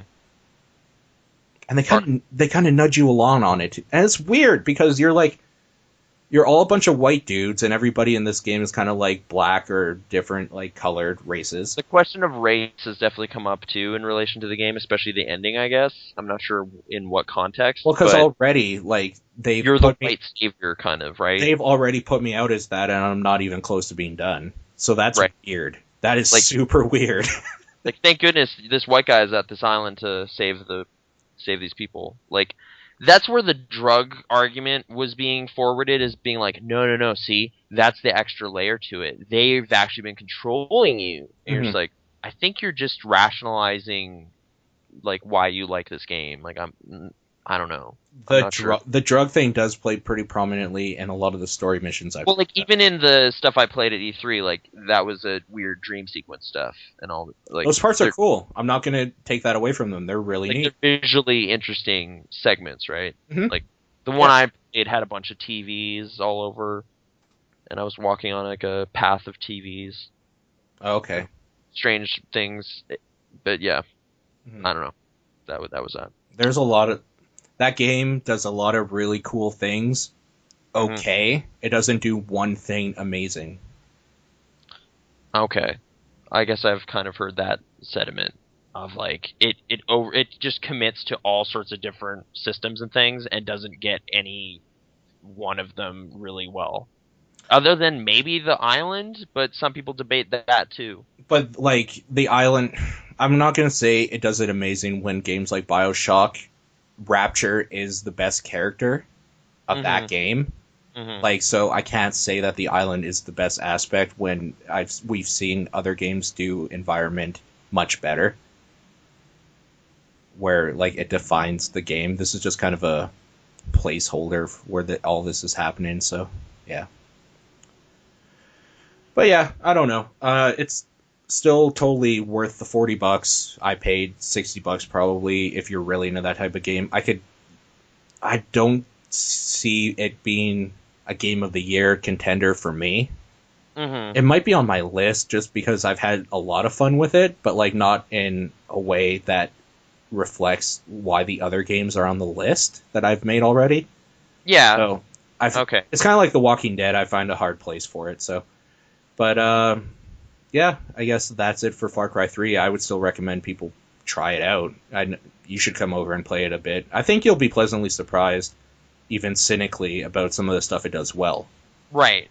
Like that's the thing. Yeah. Like I always feel like I need to kind of quantify. Like my issues with it are more for what it isn't than what it actually is. If that makes sense, which isn't a good thing to complain about. Yeah, like I can understand. Kind of petty every time I talk about it. I can understand that, but at the same time, if you start looking at anything critically like that, it's really a bad thing to do because you will not like anything. Right. Here, I guess my main issue isn't so much anything. It's more just like, because of this game getting the discussion it is, a lot of people are feeling justified in trash-talking Far Cry 2. And that's where it gets right under my skin, and I'm just like, I don't think you understand why that game is important to some people. No, but I can understand why it's important to some people, but why it wouldn't be as satisfying.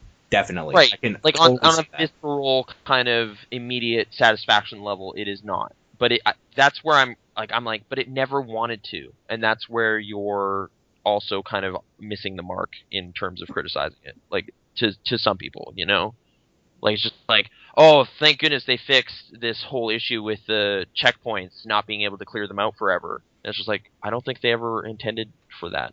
They want a constant pressure cooker stressful situation for you to be in.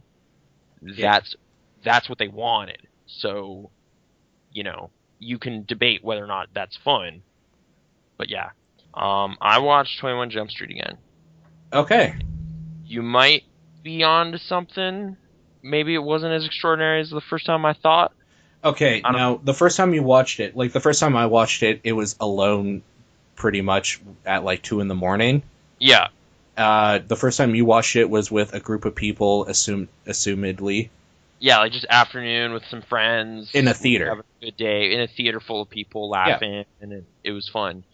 Yeah, second time watching it was just me and Brittany watching it. It's like a lot slower pace than I remember. Yep.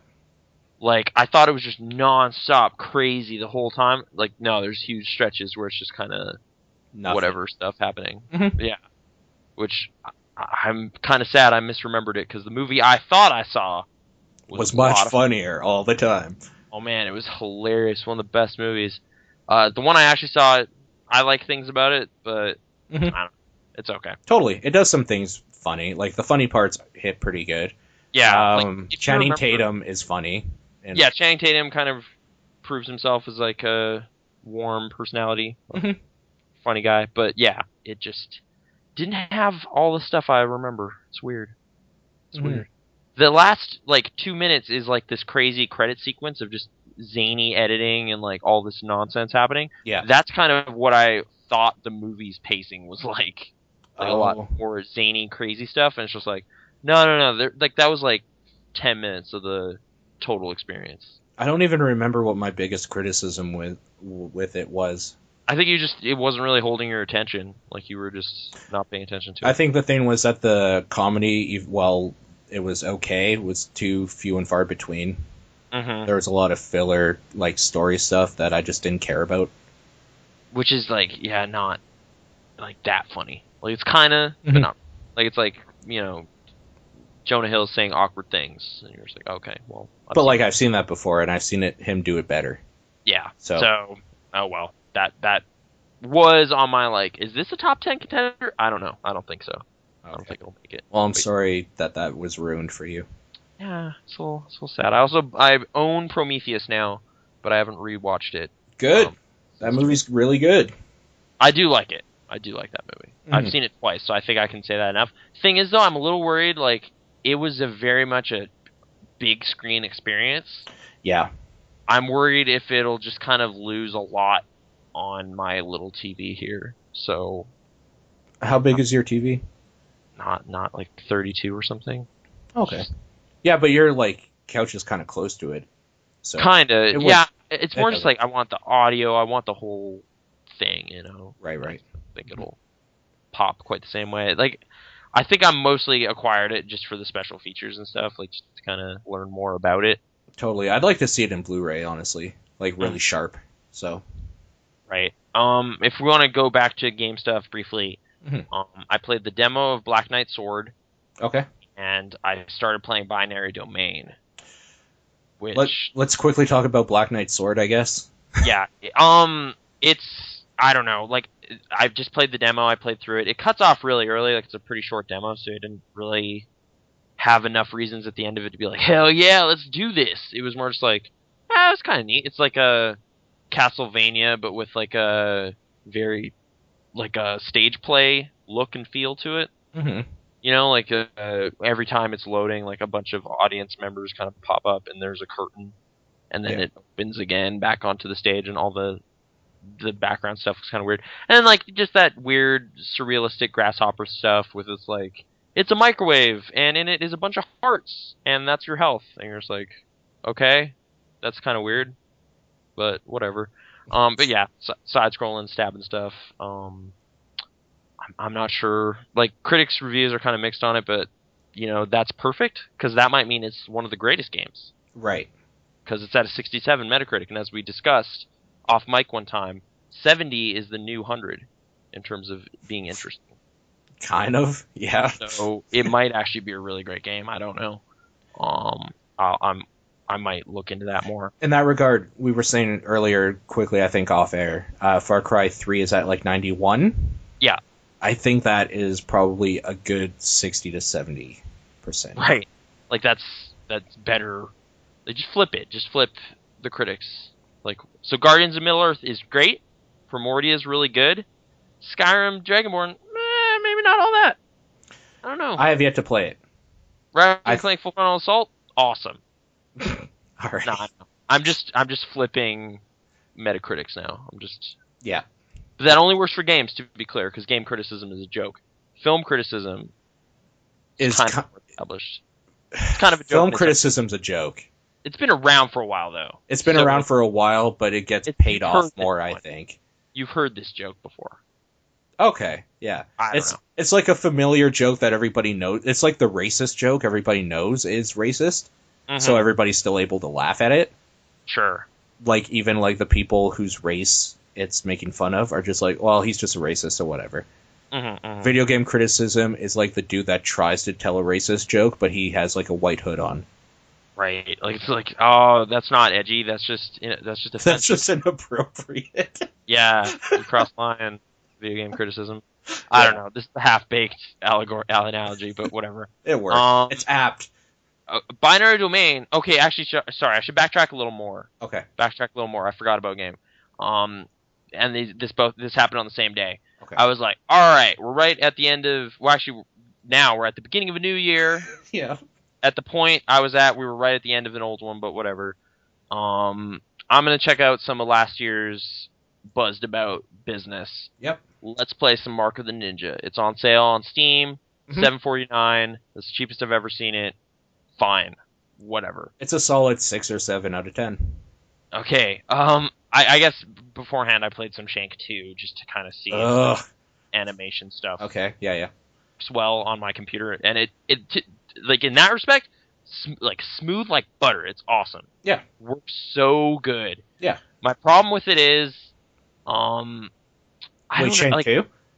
Well, with Shank 2, it's just like, wow, this is just violent for the sake of it in a way that is fine. To me, it seems kind of like that's where Metal Slug would go if it grew up. Yeah. Or something. Not Shank, grew up, sorry, if it just existed now still. Shank 2 is more Shank, so take that for what you will. I never played the first one, so this was part of the Humble Bundle, so I was just checking it out. Oh, this was your first experience into Shank then? In Clay Entertainment anything. So it's just like... Okay. Yeah, it's like, hey, alright, I see what people are saying now. Real smooth animation, that's cool. Yep. But I just don't care about anything that's happening, because their characters aren't anything at all. Like, specifically in Shank, it's just like, hey, it's kind of like a Robert Rodriguez movie, I guess. Like, there's just insane, angry guy. But, there's more story in Shank 1, though. Okay. This one is, he is on a bus, a dude hits his bottle out of his hand, and then he stabs him and proceeds to stab, like, hundreds of more people. Okay, yeah. Shank 1 is essentially Kill Bill. Okay. Where, Shank is part of this sort of, like, cartel thing. He's like, I want to see this girl again or something in this one. But okay. Now when they kill his wife or something, and he's he's part of a cartel. He gets out, then they, like, rape and kill his wife, and he gets revenge. Okay. So that makes a bit more sense, I think. It's a revenge plot. So, hey, revenge, that's... It's a Robert Rodriguez movie. That one. I don't know. I played it for like an hour and got kind of tired of stabbing things. I haven't played any more than the first level of Shank 2 when I realized it's more Shank, and okay, I'm done with it. And I'd never played Shank, so this was my first Shank anything. Gotcha. Then I played Mark the Ninja, which is the critically beloved stealth game that came out last year. Yeah. I mainly played it, as we discussed before the show, academically. In light of it being received... Oh, no, I'm saying specifically because Giant Bomb was like, this is the stealth game that figured it out, guys. We did it. Mm-hmm. 2012, they figured out stealth, and they made it fun and compelling, and this is great. Well, they figured it out in like 2000, but okay. Right, and okay. So then I was like, that's a really weird claim, because I've enjoyed many a stealth game over the last decade. Let's see what's going on. Mm-hmm. Oh, I see. They took Arkham Asylum and that one mechanic from Splinter Cell Conviction where if you were last spotted, there's a little ghost of where you were. Mm-hmm. And put those together in a 2D game, and then put ninjas in it. And there you go. Yeah. So, I don't really, I mean, that's reductive, I guess, but at the same time, I think they're being hyperbolic, so hopefully it balances out. Okay. It's fine, I guess, but at the same time, I'm just not compelled to do anything because I don't care about my ninja, because who is that? Yeah. No, totally. Yeah, it's like, you gotta save the sensei! Why? Who is the sensei? I've never met him before. Oh, he's really great. You just trust me, man. You gotta kill all those guys to save him. Who are these guys? What are they all about? Just kill them. Just kill them. I don't want to. Well, you won't enjoy Mark of the Ninja then. And then I stopped playing. It kind of mirrors something ridiculous in Far Cry 3 as well, that when you get a new skill, you get a new tattoo. Yeah. So, the idea that tattoos, give you power are ridiculous. Yeah, I saw that stuff in Far Cry 3. I was just like, okay, that's a way to go. Mark of the Ninja, I'm trying to think really, the animations are smooth. Can I relay my experience with Mark of the Ninja quick? Okay, sure. Okay, so coming off Shank 1, I played Shank 1 quite a bit. I was playing through it on the hardest difficulty because I cared about achievements, apparently. So I got burnt out, I hated the game, and then Shank 2 came out, it was more Shank, and I had enough Shank, so Shank, whatever. Shank, yeah. Shanky, Shank. So done with that, done with Clay, whatever, I don't care. I see the animation and stuff, like screenshots or whatever for Mark of the Ninja. I'm like, oh, a 2D stealth game, that's going to be balls. Whatever. So I ignored for a long time, and I'm sick of seeing the Clay style of animation, because fuck Shank. Well, it's very, like, everyone's like, oh, it's kind of Cartoon Network, Adult Swim, or something like that. Fidelity or whatever. Yeah. And The that's fidelity, maybe. It's just like the characters even look somewhat similar because it's their style. And Yeah. like, fuck Shank, so fuck that game. I ignored it for a long time. I bought it because it was like $5 on a Steam sale, and I put off installing it because fuck Mark and the Ninja. Who gives a shit? I hear all this hyperbolic stuff about it. I put it in expecting to hate it. Animation is still whatever because I don't care. It plays like the best parts I liked about Arkham Asylum, like all the not the detective mode stuff, but the stealthy stuff. It's where you're sneaking around, dudes are getting scared because you're picking them off. And I was impressed it did it so well in 2D because I had put it off in my mind earlier in the year. That is like 2D stealth, that's going to be the worst thing ever. So the fact that it exceeded my expectations put it in a special place in my memory. So I was totally okay with it, but I can totally agree with you that people saying that they finally did stealth right is the most ridiculous thing I've ever heard of, because I've liked playing games stealthily, even games that aren't stealth games but give you the option to, for years now. Right. And they, like that's the thing. It's derived all of this stuff from other things. So it's and it picks good things to derive from and does it well. So right, and I mean, it does change it a bit, simplifying it to a 2D plane. It lets you manage that space a lot more simply, I guess. I think like the way you were making it sound maybe sounded a bit too like dismissive of it, because what it does take and do well, it does well, and it is fun and satisfying in that regard. But I can definitely see, like, I think your criticism, again, as with Far Cry 3, is more the criticism of how people have received it. Yeah, I'm looking at the Metacritic right now. Universal acclaim, 51 out of 51 reviewers say, hells yeah, this is awesome. And I don't know. I just don't really see that. Yeah, it's a solid 7. Yeah, it's okay. Yeah. But that's the thing. No one on here has given it a 7. Everything's 80 and up. So people, I don't know. And like, I posted a thread about this on Giant Bomb that's been getting a lot of discussion anyway. Heat? A lot of heat? I don't know if it's that much heated stuff, really. I haven't gone through all of them since a couple days ago.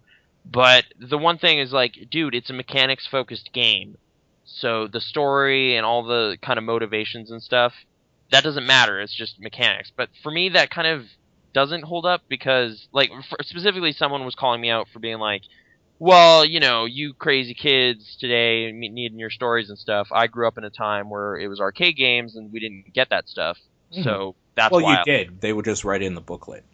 Right. Whereas I'm like, basically my snarky rebuttal is like, bitch, I grew up with an Atari. You know what the fuck you talking about?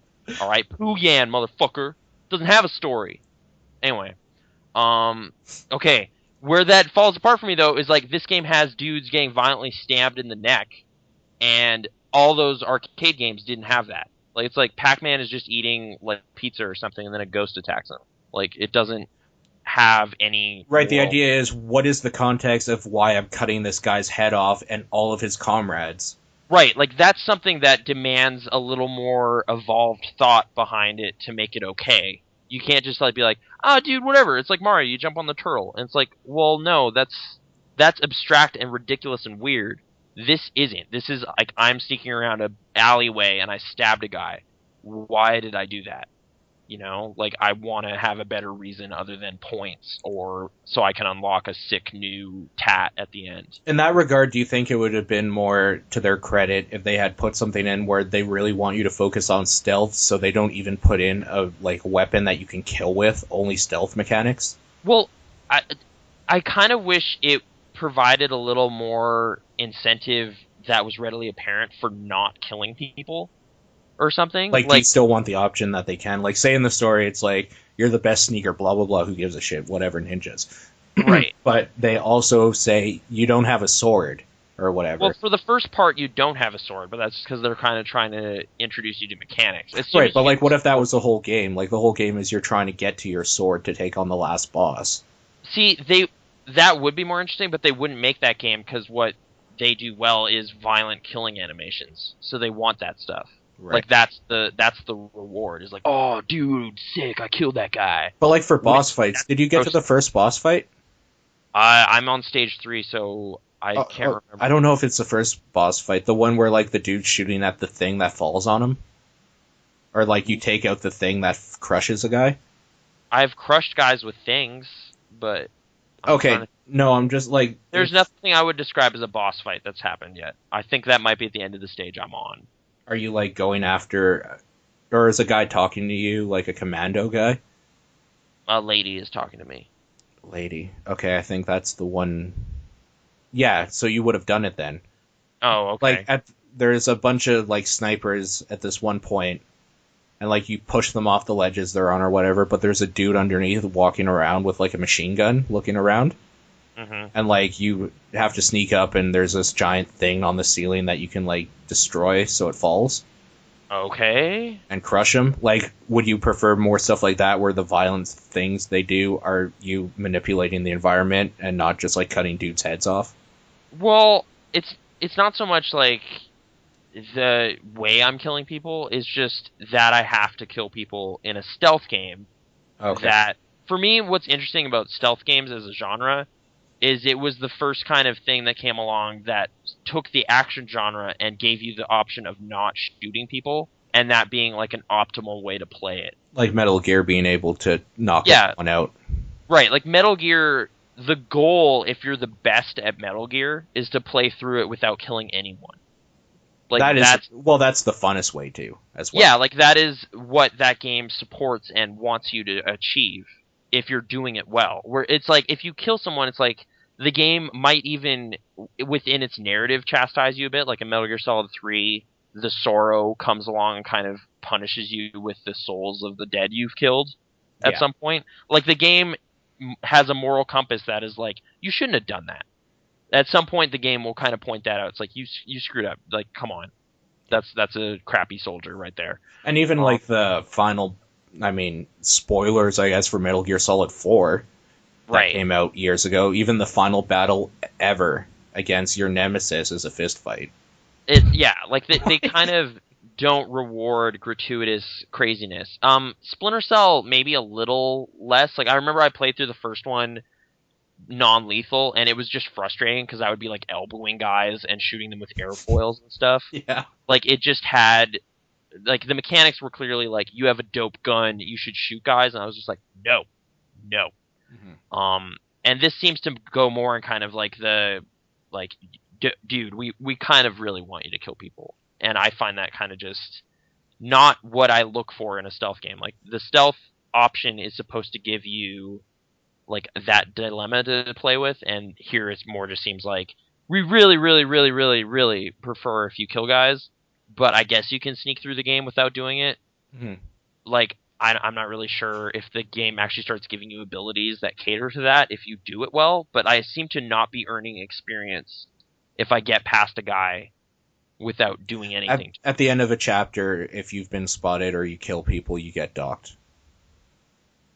Oh, okay. So if alright. Like, see, like, maybe that kind of feedback might compel me to keep going a bit and try to toy with it in a different way and not do stuff that it's currently seems to be incentivizing me to do. But okay, the one thing I will bring up though that was an issue immediately after I initially posted the thread, I played another 20 minutes of it. I got 2 dogs. Yeah, and fuck dogs, man. Yeah. It immediately just annoyed me that I snuck up and did a stealth quote kill on a dog and he knocked it out. And I was like, well, why can't I knock out dudes? You know, like that just kind of, again, put me in this weird thing where it's just like, this is the game drawing a moral line. It's like, you shouldn't kill dogs, but you can kill guys. You can kill family men whose children will never see them again, but you can't kill a dog. A dog. And it's just like, that kind of grossed me out. Like, it was just like, if you're going to put enough thought into this violence thing that you're not going to let this happen, why can't I elect to knock someone out with the hilt of my sword or something? You Yeah. know? Like, still effectively sneak dudes. Like, that's why I like Batman, because he isn't killing anyone. Like, that actually, I think, helps my appreciation of that game. Okay. Which bothered some people, because it's like, come on, he, like, body slammed that guy off a thing. That guy should be dead, but it's just like, I'm kind of glad he isn't, because that gives this character this character and I have something in common in that we don't want to just murder people because we have the ability to. Whereas Yeah. this ninja is a completely amoral dude with a sword. Right. He'll stab whatever. And see, the weird thing is, in Metal Gear Solid 2, when you start playing as Raiden, you get a sword at one part, and you can actually use the opposite end of the sword. Like, there's a blue and, like, an orange version. The orange version is the normal, like, slice them up sort of thing. Yeah. And when you go blue, what the story, or what the game tells you, is the blue one is you're hitting them with the blunt end, so you're actually just knocking them out. You're not cutting. Yeah. I was definitely doing that. Or you can just stab them. Yeah. But, which just kills them regardless of what side you're using, but yeah. But, like, I don't see why Mark of the Ninja couldn't have added that, where you can choose, like, what end of the sword you're using for the whole game. Right, like, maybe these are unlockable things, like, wooden sword, and you can get that, and then, I don't know, but... That would have been kind of cool, actually, yeah.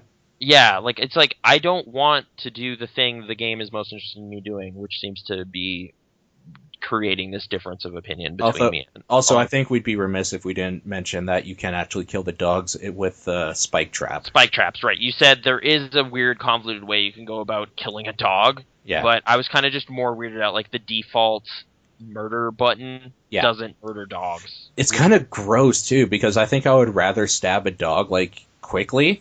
Yeah. The spike trap, just, like, when the dog walks over it, these spikes come out and just stab it all over the body, and it just sinks down into them. Mm-hmm. Like, that's gross. the way they choose to do it is so gross.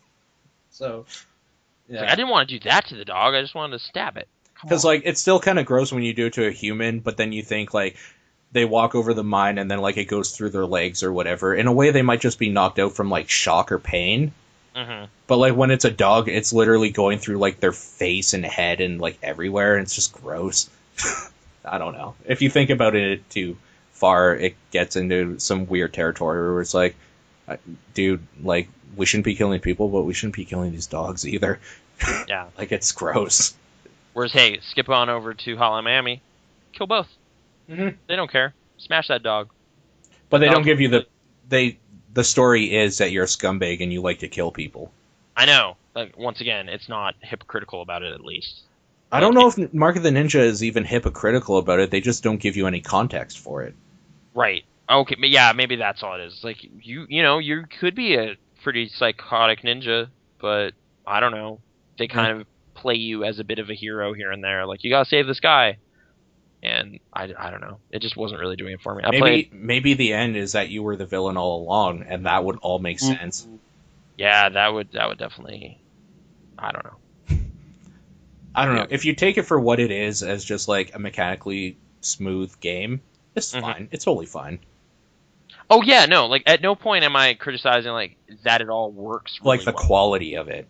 Yeah. Yeah, the bare bones kind of like the gameplay functions exactly as intended. It does indeed look pretty nice. All of those things are true. Like, it moves well enough that it's totally fair when you mess up. Mm-hmm. It's just more like the core thing of what it is just isn't that interesting. Right. Compared to some other things that came out this year, I felt that got overlooked in favor of this game, specifically in the Giant Bomb discussions. But whatever. We've harped on that like 3 weeks in a row now. I know. You screwed up, Giant Bomb.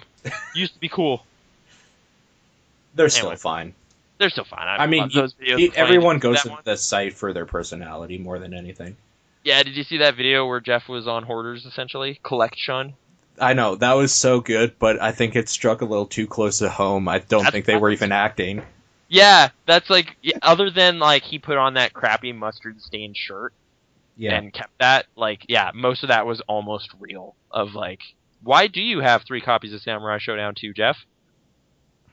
Shut up. Like, that kind of interaction. Like, he just starts collecting these stupid little figurines from Japan next. at the end. Yay, buddy! That part Yeah. was so sad. I was That like, was my favorite of the videos they did. It was pretty awesome. I also just watched the 60 Minutes one again. It was okay. I didn't like that one as much. I like the Rap Man interview. The Ratman interview was amazing. Yeah, And it made it worth watching that whole thing. Mm-hmm. Yeah. Anyway, Binary Domain. I want to hear your opinion. Yeah. Right, that was the thing. Where it was like, I didn't find Mark of the Ninja compelling enough to come back to. I really want to get back in there with Binary Domain. Right? Okay. I haven't heard anyone, like, everyone has kind of said, yeah, I mean, it's fun, but it's not, like, great or anything. But I don't know. I really like the feedback off of shooting stuff. Mhm. Like, you can tell that you're doing damage immediately because that robot is getting shredded up real bad. Yep. I am playing it like Sean played it this way too, with the voice commands on. Okay. It makes it this doofy, unique experience where you're just kind of yelling at your television, Mhm. which I think is hilarious. I don't want to do that because I have a roommate. Like, Okay. right? Like, I played on computer, right? And my roommate's bedroom is right sharing the wall with the computer. Okay. Yeah. Whereas, like, yeah, I was alone in this building for the past few days. Since my cousin's stuff are back home upstairs, so fortunate, I guess, that they weren't here, because a few days ago I did the voice test where you read through every single Yep. Mhm. command it gives you, and that resulted in me yelling "fuck" really loudly. You're like, fuck! because it wasn't detecting it. Yeah, So I I know. just kept saying it over and over and over. It was Yeah. really weird. But yeah, But eventually, stuff like where like, it God makes damn it, God damn it. it God makes the conversations weird. But what I like, it's really weird with Mass Effect. You would Mhm. be like, eat this or whatever, and then Shepard would say it Yeah. as one of the options. I like in this where it's just like, yo, that was a crazy firefight. What did you think? And you're like, damn. And then he's like, yeah, I know, right? Like, your character doesn't say it, repeat it in the game, and I like that. It's kind of neat how, like, you see it interacting with the words you're saying. Like, it's very kind of janky and not perfect at all. Right, but it's a stupid little gimmick that they're playing with. Yeah. And I like that they're playing with it, though. But yeah, it'll be like stuff where, like, Big Bo will, like, I don't know, we just opened a door or something. And I'm just like, good job. And he's just like, man, don't say it like that. It sounds patronizing. Or something like that. Or it's like, it sounds sarcastic when you say it after something like that. Yeah. It's like, oh, okay. Like, the game has little scripted interactions with some of the dialogue. And also, I thought it was neat. Like, I accidentally said Bo during a mission where I didn't have him with me. Mhm. But then I phoned him, I guess, and he's like, hey, man, how you doing? Yeah, we're doing okay. Or whatever. Like, he just kind of chips in anyway. Yeah, Like- because they're like, always on the radio with you, though. Yeah, like he just... yeah. I guess I called Bo on the radio then, and then he kind of gave me an update on what they're doing or whatever. It's just a neat way to kind of interact with your posse of characters, and that posse of characters seems really important to the whole game. It is. So Mhm. it's neat for them to kind of have this extra level of interactivity with them, even if it's like super corny. And I essentially stopped playing it the other day because my headset was dying. Yeah. I had to Okay. charge it. Like, it was just like, oh crap, I want to play this with this on. So I guess I can't play Binary Domain right now. Where are you right now in it? I'm Did you meet Kane Okay. yet? I just met up with that 15-year-old girl who's leading me to a thing or whatever. I think that's what's happening. Okay. You're at a point where the personality is going to start mixing in with the story. I haven't met the French robot yet. No. We're on our way to meet our French contact, is what it said. Right, but okay, have you already done the underground thing with the little girl? No, I just started doing that when my headset was dying. So I don't know what's going on. So you didn't, you have the option to, hit on her and stuff? Yeah, I did do that. Okay. Did not go over well with Yeah. my other female coworkers. It doesn't go well with, any of them. They're all kind of like, Right. damn, man. I know Bo lost some respect for me too. And I thought it would be it's like she is 15 and I do know that. So this is weird, but whatever. And then it's like, yeah, no one was into that. I think they even say, she's 15, right? And you can be like, yep. Yeah, I did. That's so weird. It's pretty weird. That I don't know. I kind of like what's just going on in terms of the fiction. It's kind of Blade Runner. game has a lot of personality, and I don't think personality goes far enough with too many game critics these days, because looks. It just looks kind of sharp. I don't know. There's I'm not some there's some really nice parts coming up that you're coming up on too. right. Like I forget what it was called. There was this like Dawn of Fate or something. This Terminator game for PS2. Yeah, yeah. Like parts of the mechanics of the shooting remind me of that. Like you can pop their head off, but they're still alive. Well, because they're robots, of course. Yeah. Spread up their legs and whatever. Like just the way you're fighting stuff reminds me of that. And I didn't hate that game. Like whatever. But this is like Japanese Terminator meets Blade Runner, but with like weird character interaction stuff, and I don't know. It's pretty fun. So yeah, it's cool. That's on my top 10 just as a spoiler for anybody like caring. I'm not sure if it'll like. There's definitely a few lower like spots on my list that aren't confirmed. Like there's one specifically I feel weird about. So do you want to get into that now or no? Not really. We'll save it for that discussion. But okay, it has a chance if I like where it ends up going or whatever. I have 2 empty spots right now. Like 9 and 10 just don't have a contender. No, like I think 7 and 8. Okay. Yeah, because I'm ranking them based on like how much I cared for them. So it's like I like this game, but it's not an 8; it's a 10. Yeah, like I don't know. I have like a weird feel where when something feels like a number, I can't just put it on the next closest one. It's like no, this is a 9. So like even though there's a gap between like 6 and 9, this is a 9. It's not a 7. Right. But like then if I think at last moment thing, I'll probably be like, okay, I got to move these up. This is now a 7 because this one is obviously a 10. Oh. You know what I mean? Yeah, to some extent. I don't know. There's definitely other games on my list goes beyond 10 actually of ones I thought were pretty cool. It's just which ones do I want to give that extra level of attention to or whatever. Totally. Like I don't. Mm-hmm. But yeah, Binary Domain seems really neat. Mark of the Ninja seems kind of underwhelming. I don't know. For the amount of talk it gets, for sure. Yeah, like it's just like, well, this is clearly a 5-star experience. Like I'm wondering if the reason why I enjoyed Mark of the Ninja so much was because I played it right before all the hype started about it again. Mm-hmm. I kind of played it in a dead area where like everyone was talking about it when it came out, and then people stopped talking about it, and now everyone is again for like Game of the Year sort of thing. Yeah. So I played it in that weird dead zone where nobody was talking about it anymore. So I got to just be like, hey, this is pretty good. Kind of. Yeah. I do definitely have this weird tendency to really lash out at critical talk more than the actual game. See, and that's why like I try to stay away from what like a lot of podcasts and stuff on games I want to play. Mm-hmm. So I was kind of when you were talking about Cart Life, I knew that I was going to be busy for one thing, but I knew I didn't want to hear what Idle Thumbs had to say about it until like I formed somewhat of my own opinion based on what you were saying. Right. They only played the first bit of it, to be fair, during that discussion. But yeah, so you're caught up on what they. I didn't know they talked about Far Cry 3 in that same one though, so now I'm excited.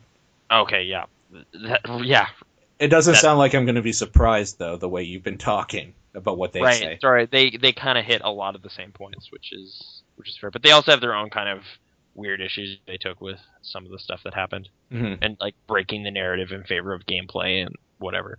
Yeah. Yep. Video games. Video games, indeed. And movies.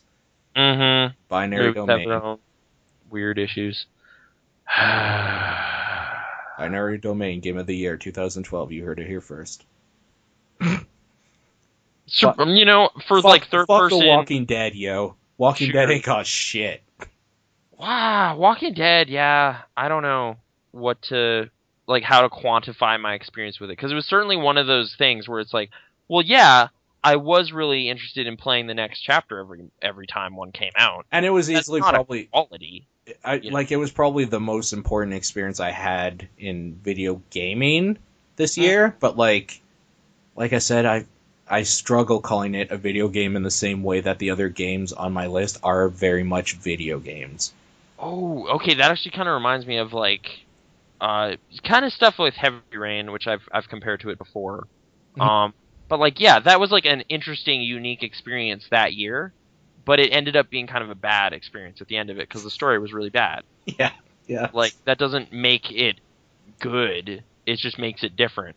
But the one thing I thought, like, I think Cart Life is kind of capitalizing on is the most compelling parts of that game were the everyday stuff at the beginning. Where, for me anyway, where, like, I'm just an architect. I don't know, I gotta draw these drawings, I'm gonna shake up this orange juice and have some orange juice, I'm gonna make a pizza.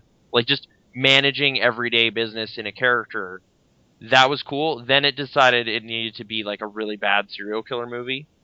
And that's where I was like, oh, well, okay.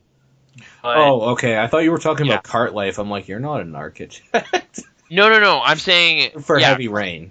Cart Life took the stuff I thought was most novel about Heavy Rain and successfully made that the gameplay. The day-to-day. Yeah. Yeah. I guess, yeah, maybe... Yeah, now I'm thinking through Walking Dead, like, they kind of just don't do that stuff. At all. No, it's all story. Right, it's all kind of movie stuff. Like, your first shot is of your character talking about why he's going to prison. Right. Like, yeah.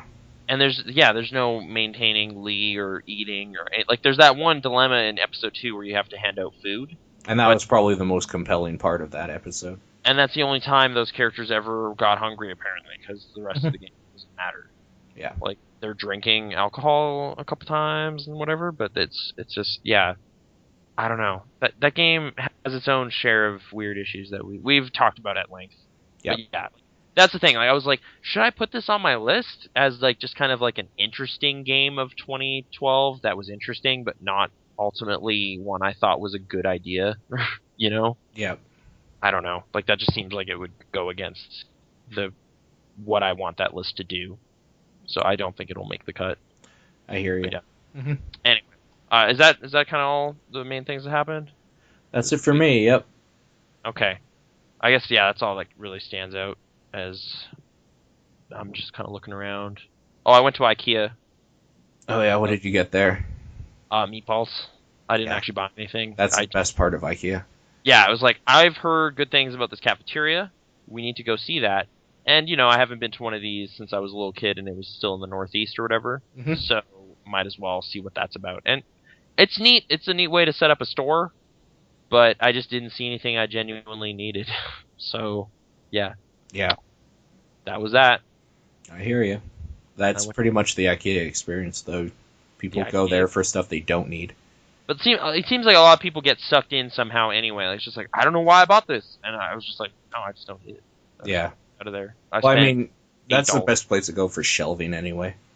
Yeah, I was kind of hoping for a corner shelving unit, like one that just fits nicely in the corner. Yep. And it just didn't, there was none that popped out as being like, yeah, that's what I want. That'll do it. Yeah, the better way is probably to go on the site, see what you want, and then write down the number and then go for it. Mm-hmm. I've been just kind of reorganizing my living space a bit, so yeah, it's come up as being like maybe I could use another shelving thing. Yeah. But anyway, that's exciting news in the life of Nathan Rohr. Mm-hmm. There you go. There you go. IKEA's meatballs are pretty good, and their potatoes were pretty good too. I don't know. Great. I like that coffee dispenser. It's got packets. You press the number of packets and it spits out sugar. It's awesome. That's right. I haven't seen that before. Anyway, thanks for joining us on Pixel Response. I guess, is that all we're doing? If you want to write us things, Paul, where do they go? Podcast at pixel-response.com. Mm-hmm. Mm-hmm. Oh, emails? That's emails, yeah. I guess you want me to do the whole thing. Facebook.com/thepixelresponse. Twitter is at pixel_response. You can get me at Exposure, EXFAUXSURE. You can get Nathan at Krasnor at KRAZNOR. Stitcher. You should go. And we're back on iTunes, actually. We are on iTunes, so yeah. Give us a review or something. Share some thoughts. And on Stitcher, the thumbs up. There's a thumbs up button. There's also a thumbs down, but you don't want to do that. Well, unless you do, but explain why. Yeah. You know what? Maybe instead of giving the thumbs down, though, just email us and yell at us and tell us why you're mad. Right. Rather than... Hey, because I don't think you can write reviews on Stitcher. That's why I say it. Oh, okay. Yeah. Yeah. Right, you can't provide context. So, yeah, maybe just don't do that, because it's not worthwhile feedback. On iTunes, it makes sense, though. On iTunes, that makes sense. Mm-hmm. So do that. Anyway, okay. See you later in January. Welcome to 2013, y'all. Woo! And stay tuned for our top 10 lists and stuff. Yep. films and games. That's right. And maybe we'll say, hey, I like this album, but I didn't really listen to music this year. We'll see you guys later. Yeah. Calm trues, Paul. That was it. That's all the music that matters.